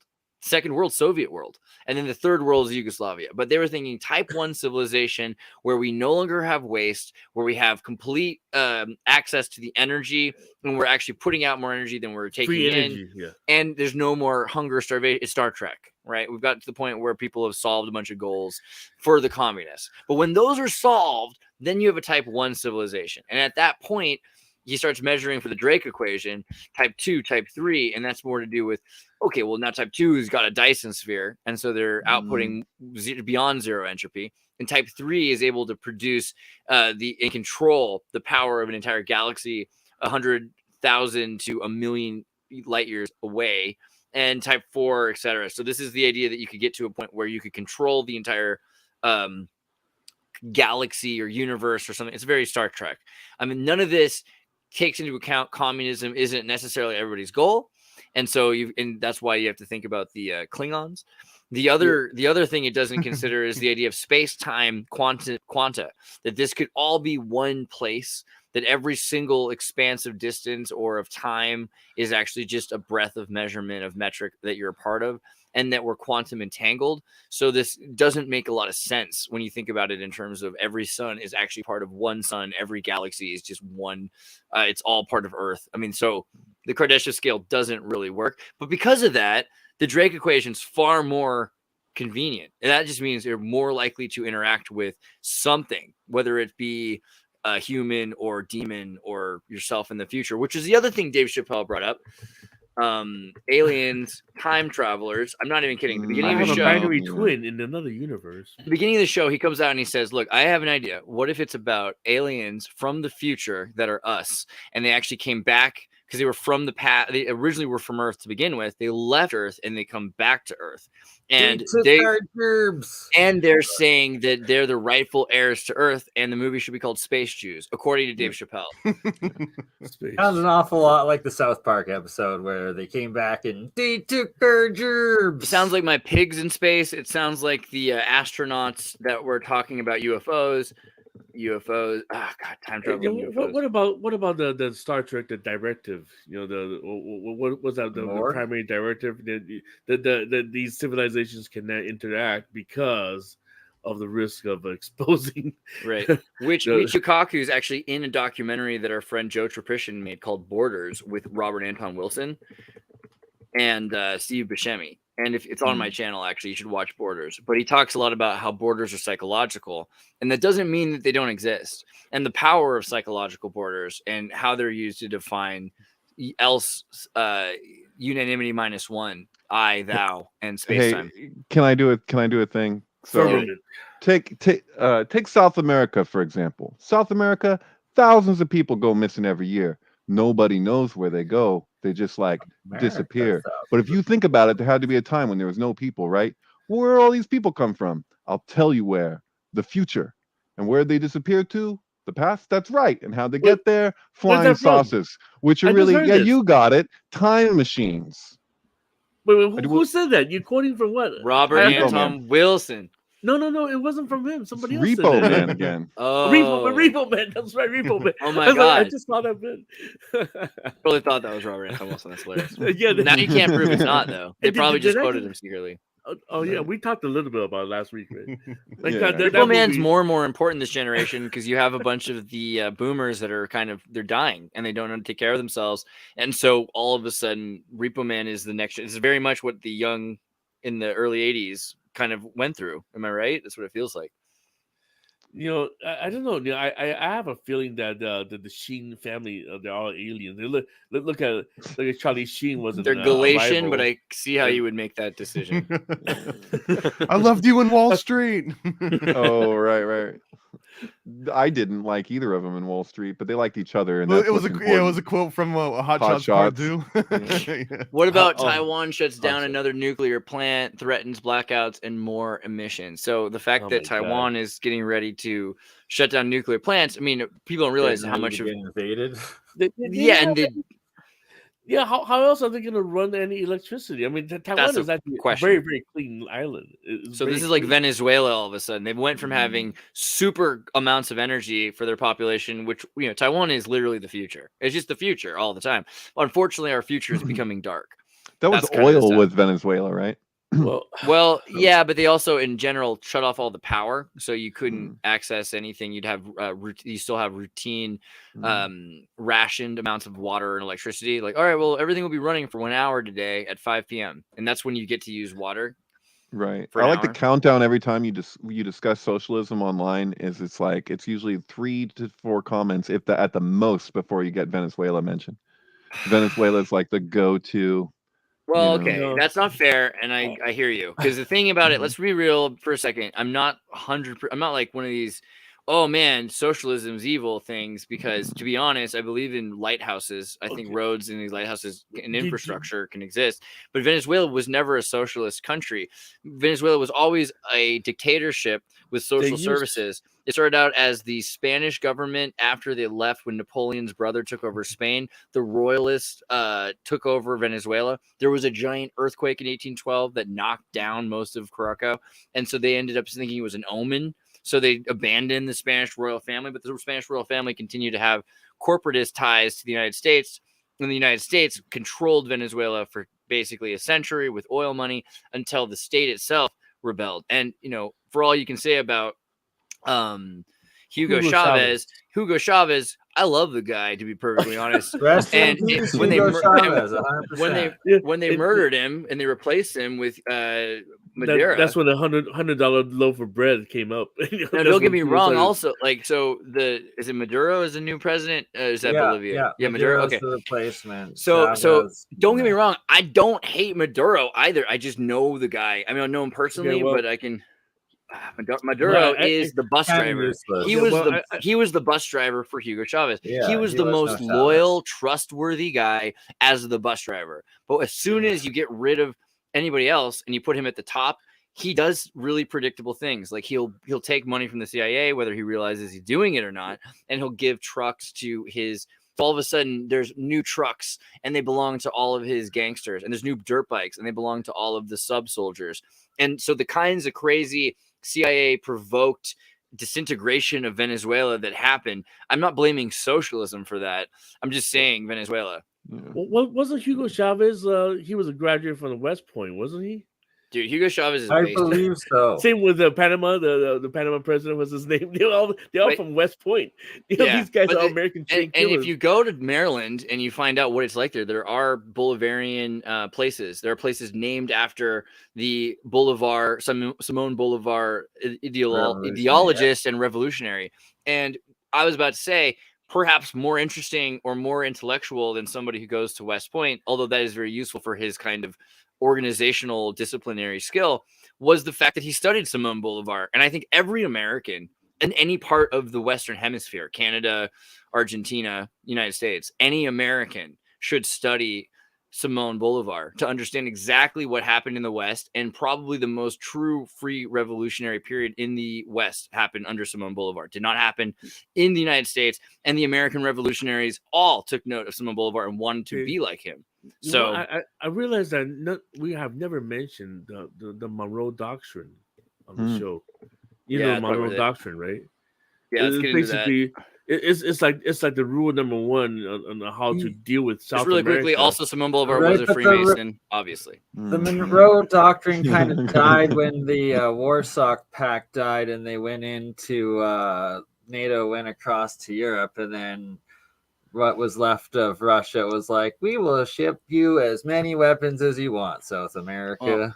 I think the Monroe Doctrine was already kind of abandoned by the time that they reached the banana republics, before there were banana republics, and the Philippines. And they're realizing pretty early on that they're going to start taking over areas. And the argument there is also that if they don't, the Knights of the Golden Circle, who we've talked about before, will take over, and they will build a new, stronger empire in the Western Hemisphere. So these nations have to be settled. Do you know whatever happened to those assassins, those Marines that landed in Venezuela that Trump sent?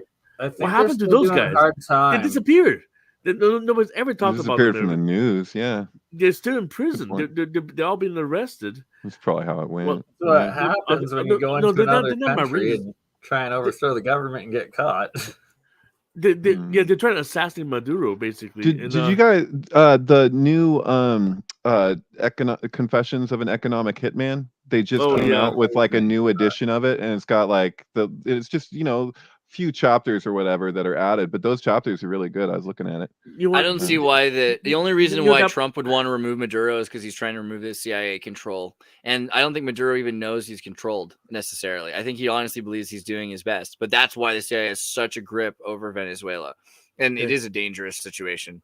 Hey, David, since you mentioned that book, the Confession of a Hitman, right? That who wrote the book? What's his name again? I forgot his name again.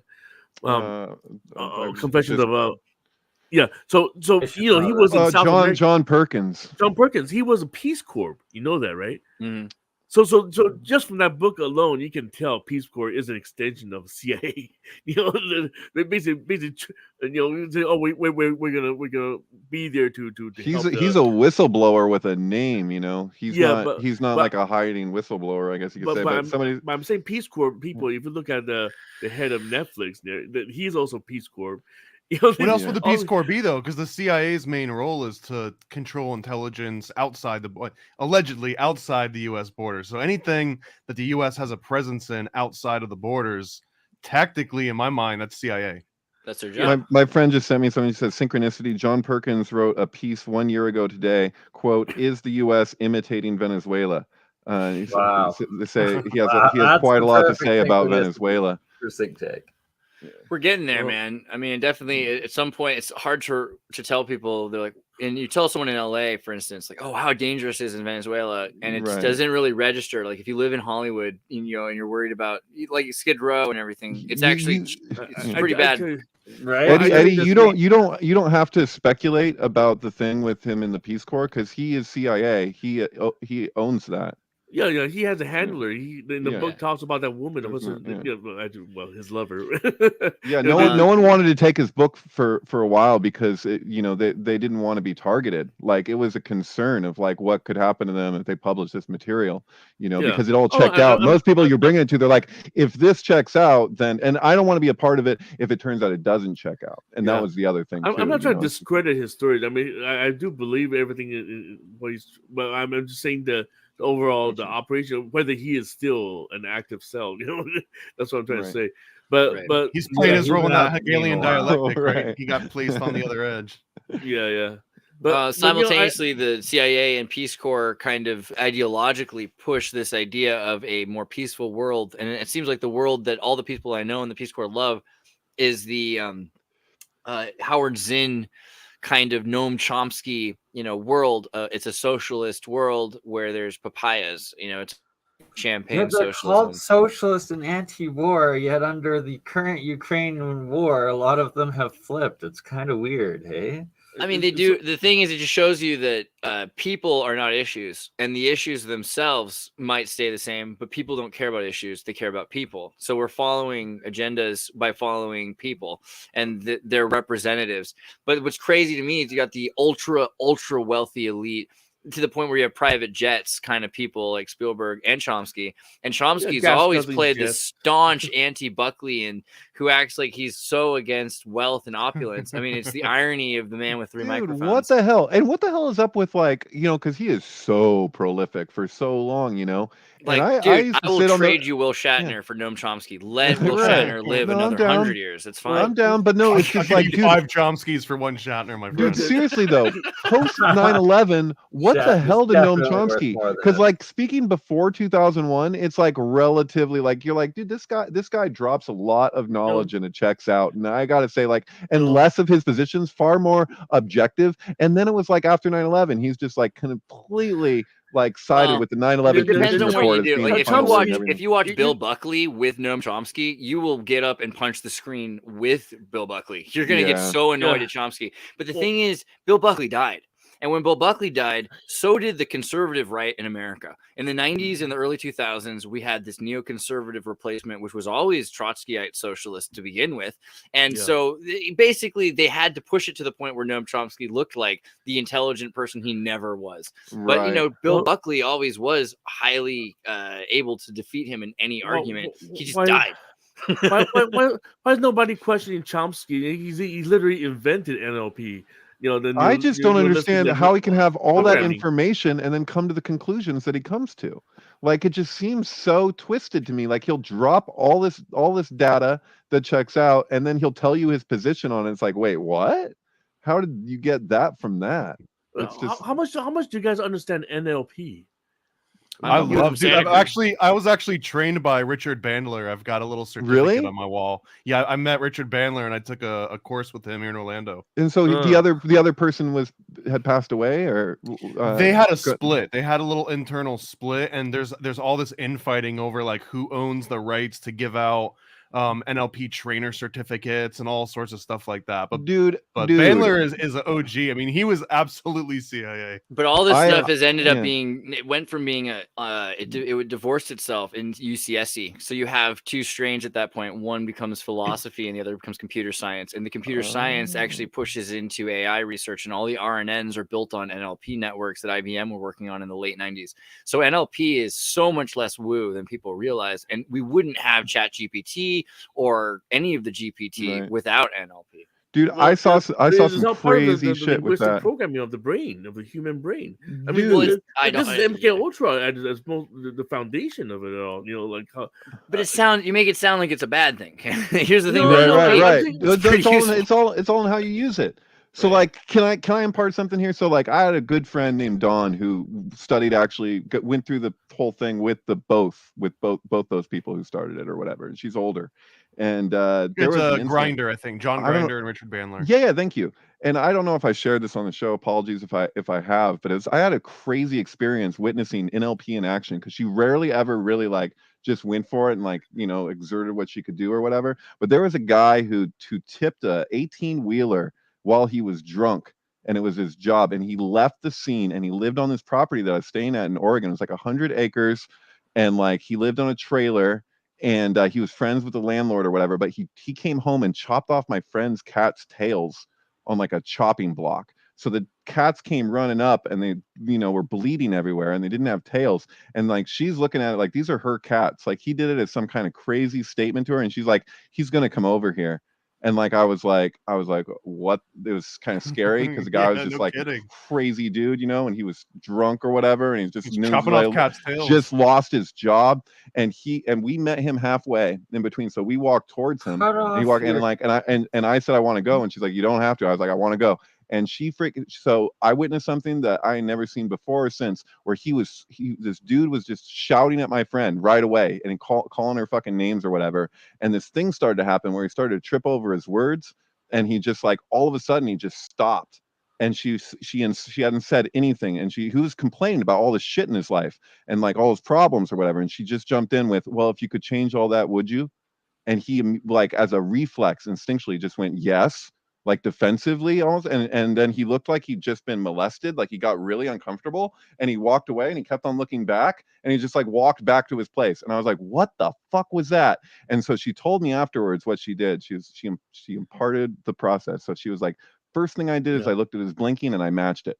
So like, she's blinking in sync. Second thing she's seen his chest go in and out. She matched it. She met his exact, like, she's like, the adrenaline is up. So she allowed her fucking adrenaline to rise. Like, she met him where he was at, and then she slowly shifted it, and she was listening. So she's like, there's no way like you can mechanically fake this. Like, either you're listening or you're not. So it's like, basically like, he felt heard, which wasn't what he was expecting. He felt like somebody was actually hearing him, and he's shouting all this stuff. And then he was like, what do I do with that? Like, it was like he got the thing that he was secretly looking for, like subconsciously what he wanted. He received that, but he didn't, you know what I mean? Like, but at the same time, there's the other aspect of him that was all like fucking but, and it was like, he didn't even know what to do with that. It was just, it was this gradual shift from where he was at that she kind of carried him into. You know, that's some Jedi mind shit, you know. But yeah, it's that combo breaker move. Sticky Mark says Yati Bia Lebu, which means I love you. 4 inches of ice here, global warming. Well, there's a lot of ice outside. There's actually like 4 feet ice out this window in Minnesota. Yay, climate change. Lies. It comes down to this. One wish, fishru. Ninish. Spring is sprung. Grass is riz. Wonders where the birdie is. Sticky Marks, we love you. I feel like I'm in the Black Lodge, speaking backwards. Well, I had another random thought. This is something that kind of came up this week. It doesn't matter at all, but to me it's interesting. It's the purple Earth hypothesis. You guys heard about that? No. So here's the deal. Basically, they're wondering about why plants are green. I wondered the same thing. And green's an interesting color, and the Green Man, and there's all this mythology about blue and Blavatsky and how these colors work. Let's look at the par density for a second. Par density. When you look at par density of color, you'll see that spectrum. What about that? Anybody? Here we go, right here. Look how much green there is. There's a lot of green going on, right? And then look at how much blue there is. But there seems like there's even more. The blue is really solid chunk, which means that you should be getting more out of blue than you do. But green also, it takes up so much more of the spectrum than we're used to. So that's very interesting. But also, what do you see that's bigger than anything besides ultraviolet? Infrared is ultraviolet. Purple is a huge amount of spectrum. And so tying back to the NLP. Because they always wear purple, man. That's their thing. Right. It's true. Earlier, somebody was just asking why is NLP not neuro-linguistic programming, but now why you just pull up in the natural language processing? Because neuro-linguistic programming is the philosophical understanding that we're talking about. Natural language processing is the evolution of neuro-linguistic programming. Right. It's like the difference between a parallel processor and a serial processor. It's like you have two different. Is that right? Yeah. But you're using neurolinguistic programming in order to design lexicon, and then lexicon is being studied and mapped, and that's exactly what natural language processing uses. Right. I put it too that like neurolinguistic programming is humans understanding language, whereas natural language processing is computers understanding how humans understand language. Yeah. I think it'll be like far more confusing in a few years when we are having a harder time deciding if a human's not a machine that's pattern recognition system, or if these machines are now installing their artificial intelligence software on humans. Then I think it'll become really confusing during substrate independence when humans. Well, what about the RIA mode from David Bohm? So David Bohm had a different language way of communicating that was like more in line with physics, like the way we actually know, because we have a subject-object relationship built into our speech, and he had kind of changed that. Yeah, look up RIA mode, David Bohm. Sort of include David Bohm. How do I spell Bohm? I don't know how to spell RIA mode, and I might be pronouncing it wrong. I probably am. Oh. Yeah, you got it. Fullness implicate order. It's in there, yeah.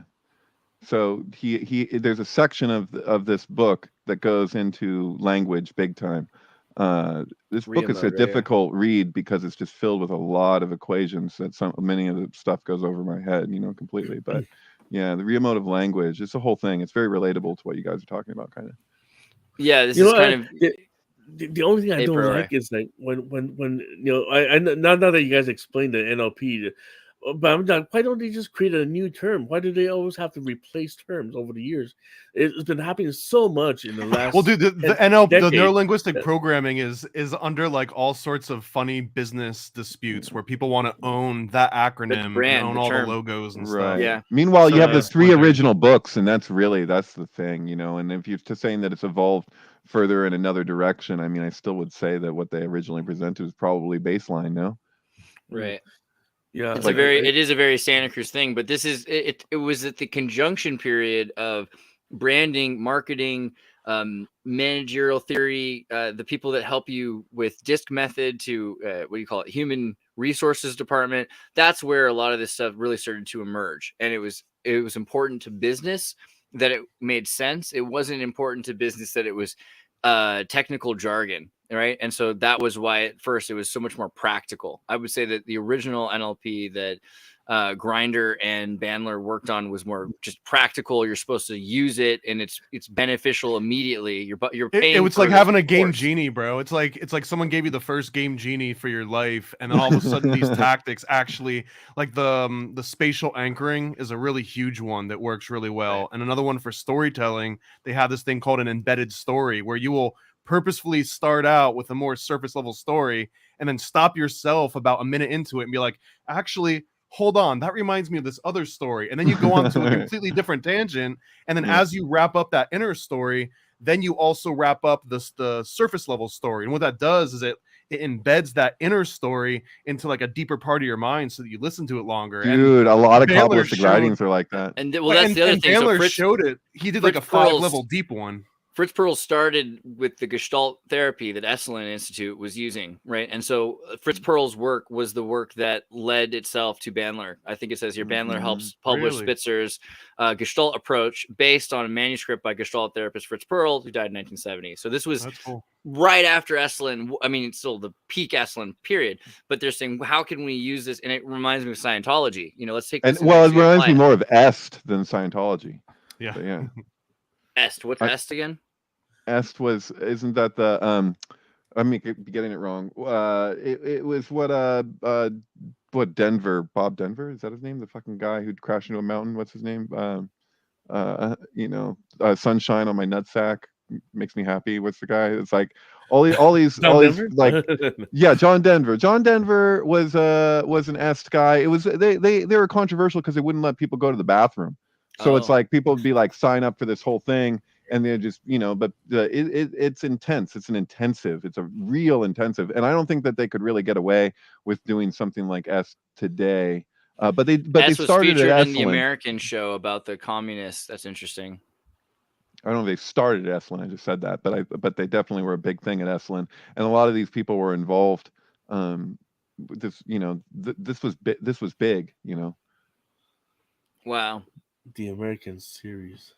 Yeah, have you seen the Americans? The idea of mind control, double agent, Soviet spies living in America, sort of like the show I Led 3 Lives, which probably no one's seen. I think it's happening to America right now. I mean, well, the whole White House is a bunch of these. Well, what's funny is that this is that was released that Biden actually took $30 million from China. There are hundreds of times as many spies as there were in the 60s and 70s, but there are corporate spies mostly. However, it's interesting when you get into China owning 51% of most corporations, because it does makes it very convoluted what kind of spy we're talking about. Corporate espionage or state espionage. It's usually a little bit of both.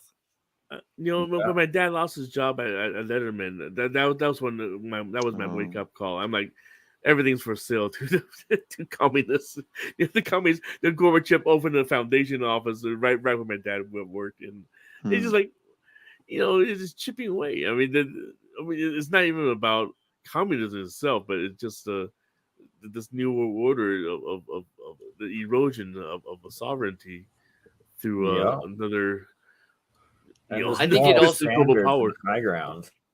It also gets into the idea of Shrekinism, because the idea that we are removing our symbolism, and if you start with NLP, you can actually start to, like using Dianetics, remove the triggers that you have, and then replace those triggers with new triggers if you want, or remain untriggered. And so many of our symbols, we say, okay, you go into this and you show this picture to someone in the 16th century, they're gonna say, oh, this is based on the evil ogre, and there's all these stories they already have. But if you don't know any of that, and you're like, oh, it's a green guy because you're a 3-year-old kid who's brought to a movie, the first thing you know about ogres are that they're fun because of Shrek. This is kind of the thing with NLP. You can completely erase and invert the reactions people have to symbols. Bernie, you're dipping. Yeah, I got a dip. Sorry, guys. Much love. It was a pleasure. Bernie, I love you. I will post the links to Crypto Alchemist for people. Much love. Yeah, I got to do a quick update as I just gained 1,500 new subscribers thanks to Dutch Sense. So we will be doing a new live with Dutch in the next few days. Oh, yeah, that's nice. That's awesome. Like, I definitely want to be there. Let me look. You guys also make sure you're looking at Crypto Alchemist on YouTube. Wow, you did. And see that one right there. I booked for us 2 weeks from now with. You got a notification one right there. Oh, Stefan. Oh, you're a sweet man. Amadeo Avogadro looks a lot like Andreas Malnourished. Great. That's kind of mean. Also, Avogadro, have you seen that guy? Walter Bosley. Sorry to interrupt. This is literally the guy we're talking about, Avogadro. And you know what? I don't even feel offended because he's kind of cool. I kind of get it. Yeah, I can see that. But I don't want to see it. That's your homunculus. Do you guys know Avogadro? Avogadro's number, right? Where's Avogadro's number? All right, much love, guys. Catch you on the next one. Paranoid America. What's your name again, brother? Thomas. Thomas. The twin. I just sent you a message on Instagram, and we will plan a stream here soon too. Hell yeah, man! We're gonna kill it. Base. Definitely does. Hey, Thomas is a twin, right? Does it mean twin literally? Is that the deal? It What is does, and I'm also a Gemini, so I'm like the double twin. it? Oh, even like the '80s band Thompson Twins. Yeah. No. No, it doesn't. Thomas twins. Quadruple. You should see my Matrix Office Space collage film thing where I go back and forth between the Matrix and Office Space looking for parallels because the character in Office Space is Peter and the character did I say so the character in the Matrix is Thomas.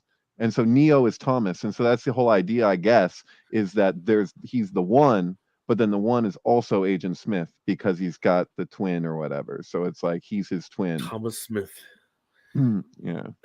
But what's Agent Smith's first name? Does he have a first name? Well, isn't Master good enough? I mean, I don't know. I don't Thomas know. Anderson. No, I will watch that. Those are two of my favorite movies. So It's just there's a bunch of funny stuff. It's like he's like, you're not in Kansas, we're not in Kansas anymore.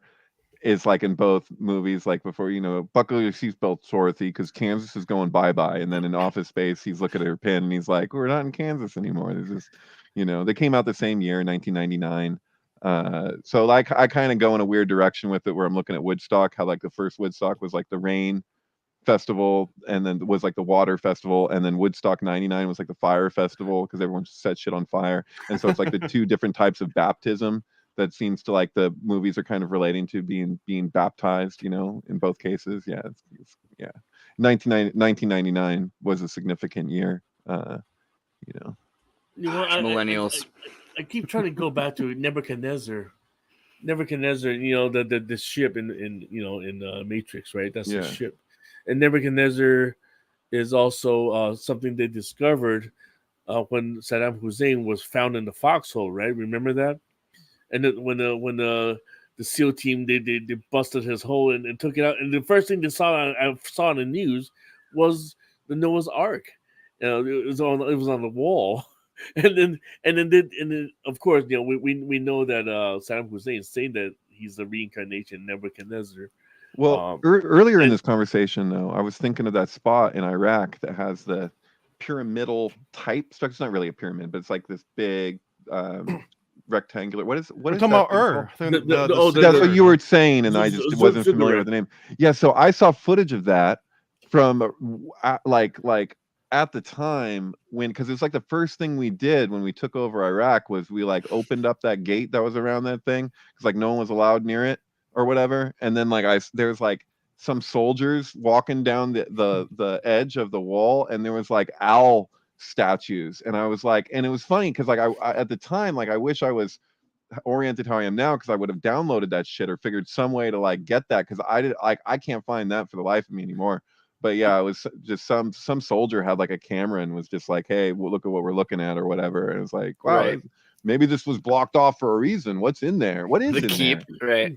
Yeah, I think of that movie, The Keep, where the Nazis invade the little town. They're like, you shouldn't go in the mountain. Like, you cannot tell us what to do. And they're like, right. You don't understand. It's not like it's to keep you safe. Don't go in there. And then they do. Because Iraq is Babel, right? So like, what is in there? Do we know? Is there like at this probably point? Metal crosses made of pewter on all the walls and a giant void into the abyss with a demon that eats your flesh to become corporeal? Or is that just No, that's actually underneath the Vatican, but yeah. In my comic series Secret Mystery School, is actually home to a portal that brings you to the realm of the Ascended Masters. Tom is like, fun fact, actually, it's kind of close to how it works. Is where Abraham was born, right? Wasn't he born in Ur? What was that, Noah? So, and Abram's father was Tariq, right? I think so. There's a connection to Tartaria and the city of Tar, or Tripoli, with the Phoenicians. And so basically he was supposed to be sacrificed. And the mother or somebody made sure that the kid got rescued. So Abram ends up in a cave, and Plato's cave is basically Abram's cave, which is why he's never seen symbolism before. So the idea of making idols after you've raised inside Plato's cave is that you don't see the idols and you connect God with things beyond the idol, which is the beginning of the new Havelockian period. Right. So you don't have to do that stupid thing where you're like, you're rejecting the thing because you just see the thing for what it is. It's kind of like meditation and thought, it's like you just, as long as you're fighting the thing. Yeah. Thought can't solve the problems thought creates, as Krishnamurti would say. Zen and early Judaism and Zen are very connected concepts, actually, which is interesting to me. Mhm. There's also, I want to talk about Astana, but if you want to keep going on this for a second, sure. Oh no! I was trying to bring up some of my articles I posted, but we can do that too. Let me just really quickly cover Astana because it seemed like a segue. Basically, we're talking about the reset, the new world order, all these new cities that they're building, etc. And you know about Astana, Kazakhstan's Babylonian perfect city. That let's move there. It looks beautiful. That blew my mind because I've been programmed to think Kazakhstan was just like a shoebox. Right. That's also kind of, to me, I hate Borat. And it's funny, like, I know a lot of people should love Borat, and I hate him. And it's just literally because he's this British guy who's a lie, and he's trying to convince people that Slavic culture isn't awesome. Don't get me wrong. Like, it's funny, kind of. But yeah, Gonzo's not without his problems. This is some Tavistock mind control to get you not to think about Kazakhstan. They made this movie right at the same time that Astana was being built. I mean, I don't know. Maybe that's a bit of a conspiracy theory, but it just seems really weird to me. I don't know. I don't even worry about it, you know. I think I became more fascinated about Kazakhs. Yeah, it's true. At least they mentioned the names. People heard of it. The Kazakhs. Wait a minute. Are we looking at images from Zeitgeist 2, or what are we looking at? No, this is from Astana Times, and this is literally the city. These are the cities. You know, people are very happy about Astana. You know, because it's this pride jewel of Kazakhstan.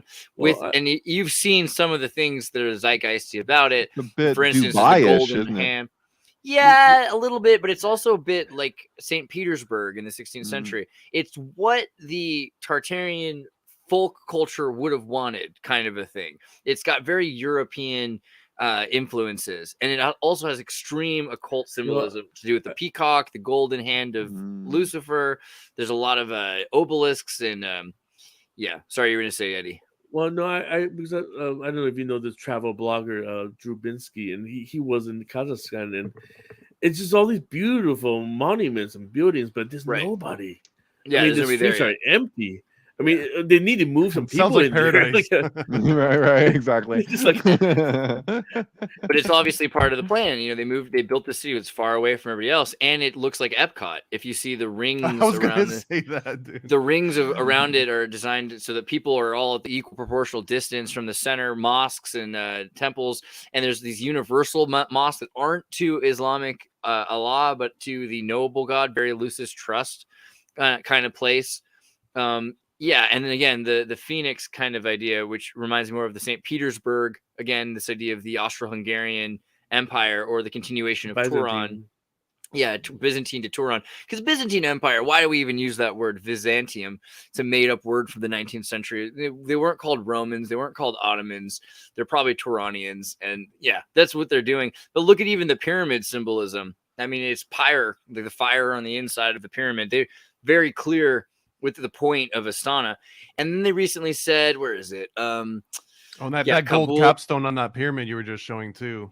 Yeah, the idea of the original pyramids. I just lost it, but we'll go back. Here's the deal. Astana opera to host festival dedicated to this classic. They're going to get a lot of people to think of Astana as the most culturally advanced and the primary place for operas to exist. That's their goal. They think that in the future, people will associate Astana with Kazakhstan and Astana with opera. I wonder if this means that they're going to go to 432, because that was a big thing between the 432 and 440 was the opera singers much preferred 432 because it's much easier on the voice, and that 440 would just shred your voice up. And actually, some of the original proponents that wanted to keep it at 432 were mostly opera singers. Well, also, what I find interesting is this particular opera is based on the gypsies. So it has to do with these nomadic people that are being given a new place to live who've lost their original homeland. And I mean, you know, they're not the Jews, they're not the Tibetans. The gypsies are actually Indians, right? Aren't they like right? And so, according to I did this study for anthropology in 2012, Gypsy DNA will show you that they were one of the castes of Indians who were in charge of gambling and were forced to do prostitution, which was not their goal, by the way, but it was something that was culturally forced on them because they were in charge of Prostitution is gambling. rarely someone's goal. Right. So then they were forced out of India because of their association with prostitution about 2, 3, 4 centuries after that became their caste role, aside from being involved with casinos and with gambling and all these other things. And then they ended up being associated with the Egyptians, which is why we hear gypsy, but that's not apparently the true route by any stretch. It might have been that they came through Alexandria into Spain and that they were able to escape through Moorish Cordoba.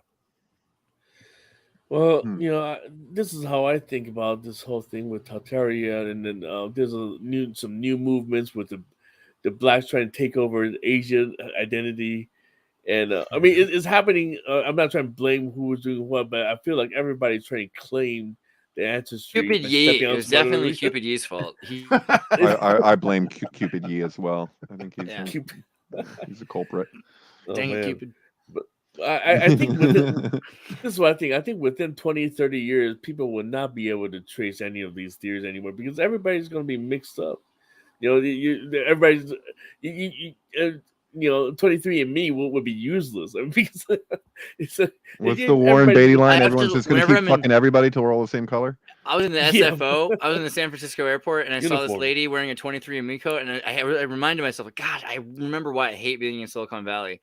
Because I used to have this major problem where I would walk up to anybody who worked for any corporation. I would tell them what was wrong with their like, "Oh, you work for Skype," and like look all excited, like, "I am not able to use your product anymore," because and just go off on them. And like, as the 23andMe one was like, I was like just like holding it together. I was like, "Ooh!" like for like most of the flight.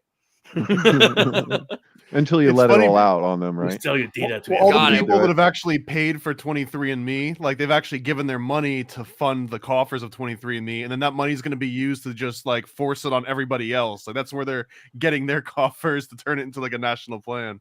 Isn't there something really satisfying though about when somebody's family member does it and they have their own like ideas around like a friend of mine, their brother hates Pakistani people and Mexicans, and he's like, I'm 100% Italian all the time. And then his sister does the 23andMe, same parents, and she's like, actually you're a certain degree Pakistani and Mexican, and it's just like his whole like meltdown around it.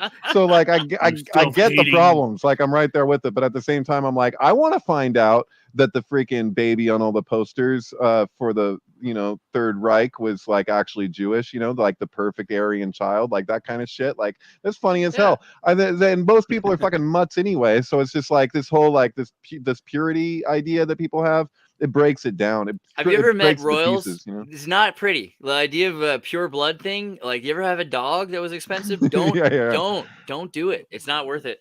Right. I'm all about hybrids. You'll take one that's been forcibly genetically repressed, which is what we're gonna call inbreeding, and then you put them together. So you get like a Samoyed and a yellow lab that have both just been tortured for generations until their spines and their hips are breaking. But you take those two dogs, and then they have that mix between the yellow lab and the Samoyed. Perfect dog, perfect hip bones. All of these genes start to break away. So it makes me wonder why. I mean, is that not why Joseph Mengele moved to Brazil?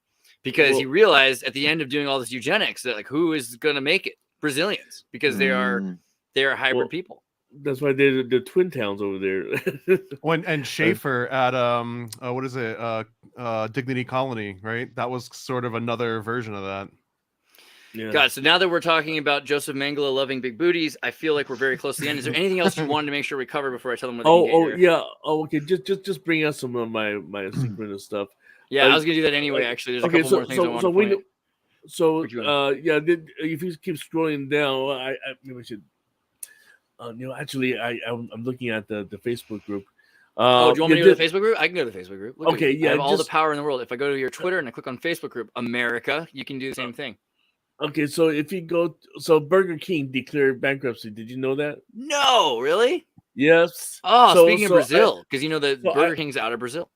Okay, wait, hold on. If I can send this to you, well, Jesus.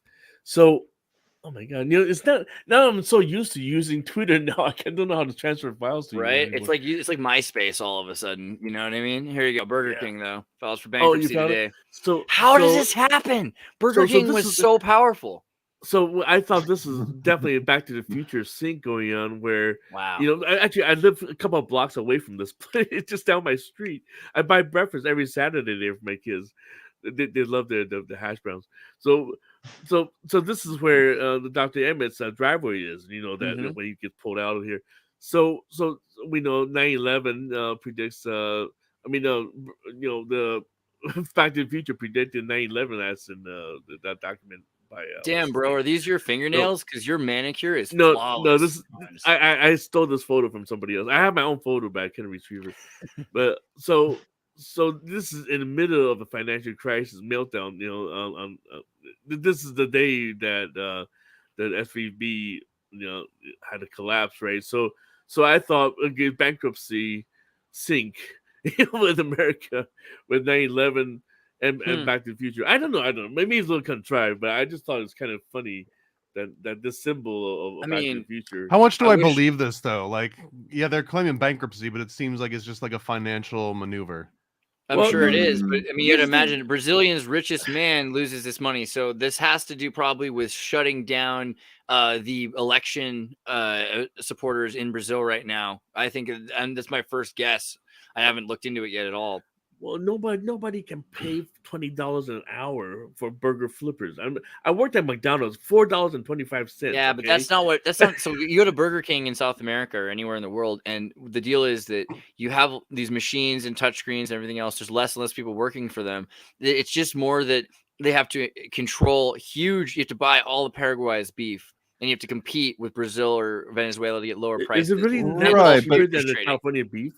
I mean, I know they It's have a to lot chop down all cheaper. the Amazon. It's a lot cheaper, and the beef in Paraguay is way better than Are they not like McDonald's where they're more in the real estate business and the burger business? Yeah. Do they buy their buildings that they go into, or is that McDonald's just McDonald's was major into real estate business, but it's also really into AI and technology. In fact, SCO, Santa Cruz Operations, was the alternative to Unix that the Navy used. And so to this day, SCO still is in Santa Cruz, and they will update the software because otherwise naval ships could just capsize. So it's the most important military operating system. Arguably, there's a couple others that are important, like ADA 2012, but SCO was used for the McDonald's machines for their entire infrastructure.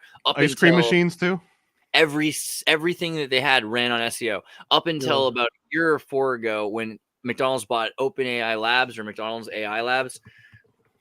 This is funny. SEO is also a Shanghai Cooperation Organization, the NATO of Russia and China. So McDonald's is really deep into AI as well as property. What Burger King was doing is Burger King was taking over the futures trading around the world. So what they do is they take over like Starbucks. You go into a country, you buy all of the coffee, and that way everyone has to sell at the same time, and you can get the lowest price because you're buying everybody's coffee. You can actually set the price for the entire country.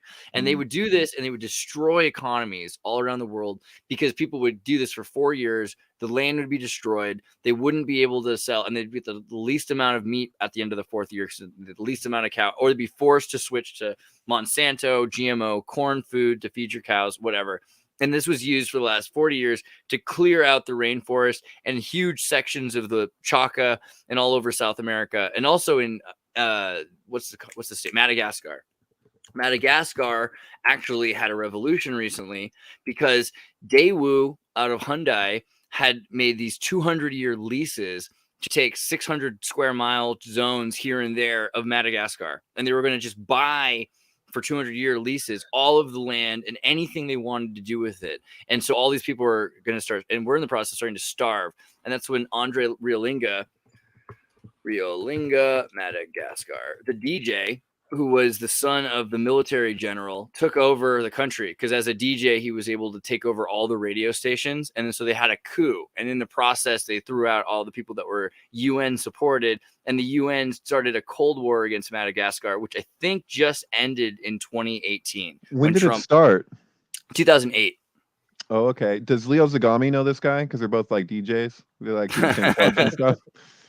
God, I can only hope. I don't know. Sorry, that was my rant about Relinga. But honestly, cool guy. And if you guys are in Madagascar, get us Isn't connected. Madagascar also the largest chocolate exporter right now? I So, thought they were.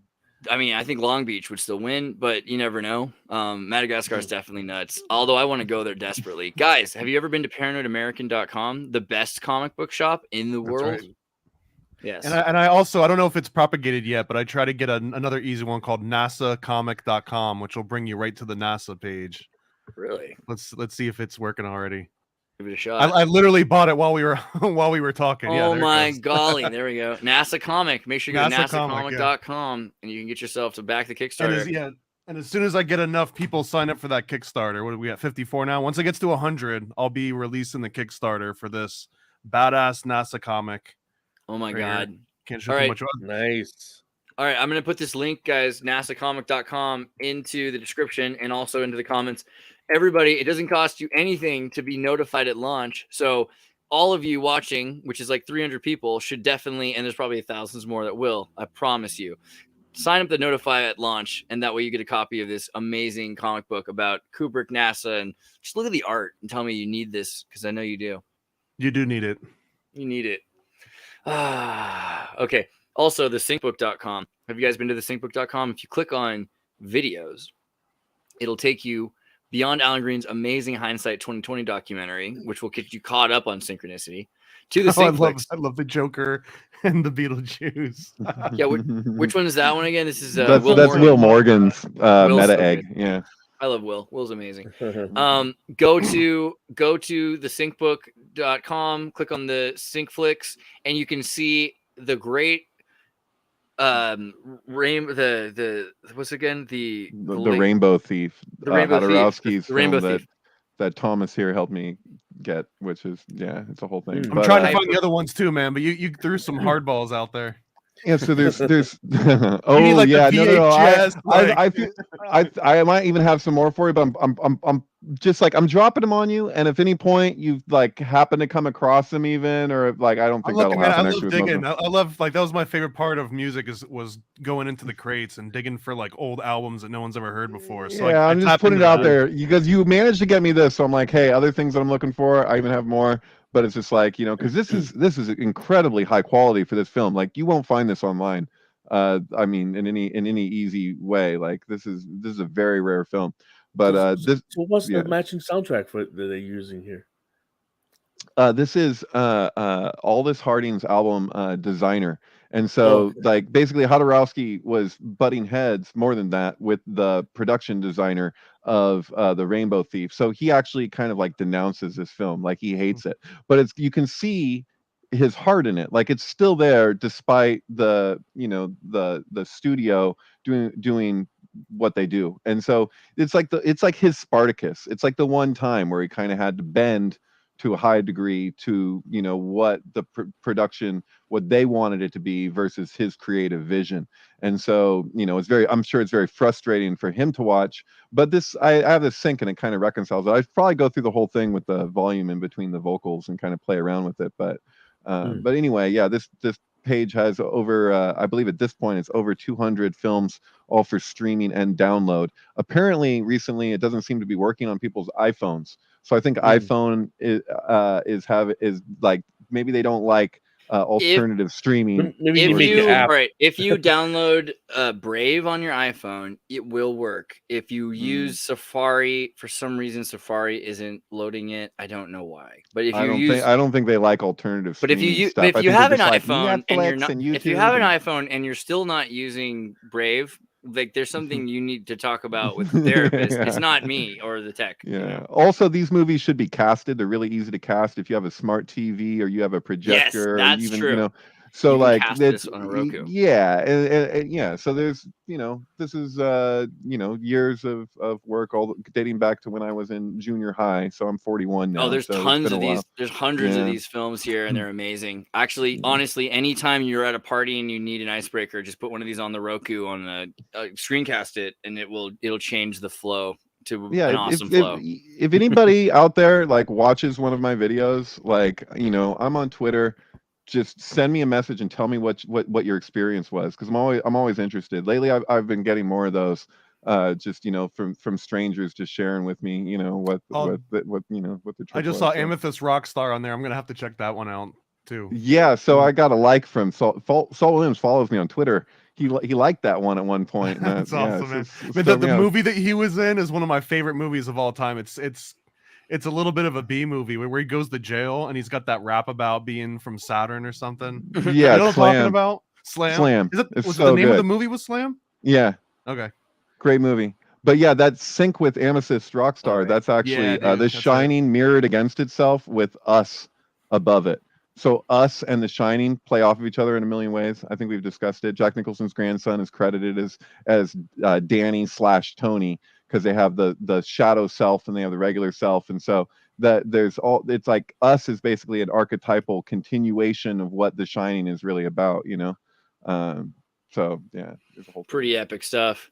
Also, make sure that you go to Eddie Lynn and you check out his Facebook group, but also his Twitter. So if you go to the Twitter Synchronous, then you can click on the Facebook group and it'll take you there if you use Facebook. It's the best group on Facebook. Maybe I like Andreas philosophy memes too, but these are very good groups. The other thing you can do is follow him on you go on the Twitter, you'll find almost all the same data. He's been making sure that you can directly get it right on Twitter. So these tweets are pretty amazing if you want to look into the Catcher in the Rye Lenin stuff. And these are great distractions from the monotonous nonsense of the popular news, the mainstream nonsense that we just constantly are regurgitating. This will help you start thinking about other things.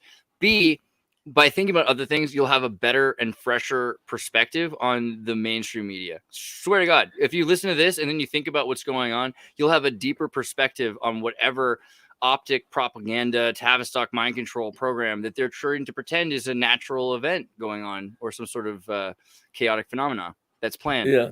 I welcome everybody to participate, especially in the Facebook group, which I always get kicked out of. But if anything happens to me in Facebook, you can find me on the Twitter account. Actually, I just want to mention, since you guys were talking about the films, I just started to have another sync, which I didn't put out, is that the last few days I've been keep reading about Wyoming. Okay, because there's a CDC.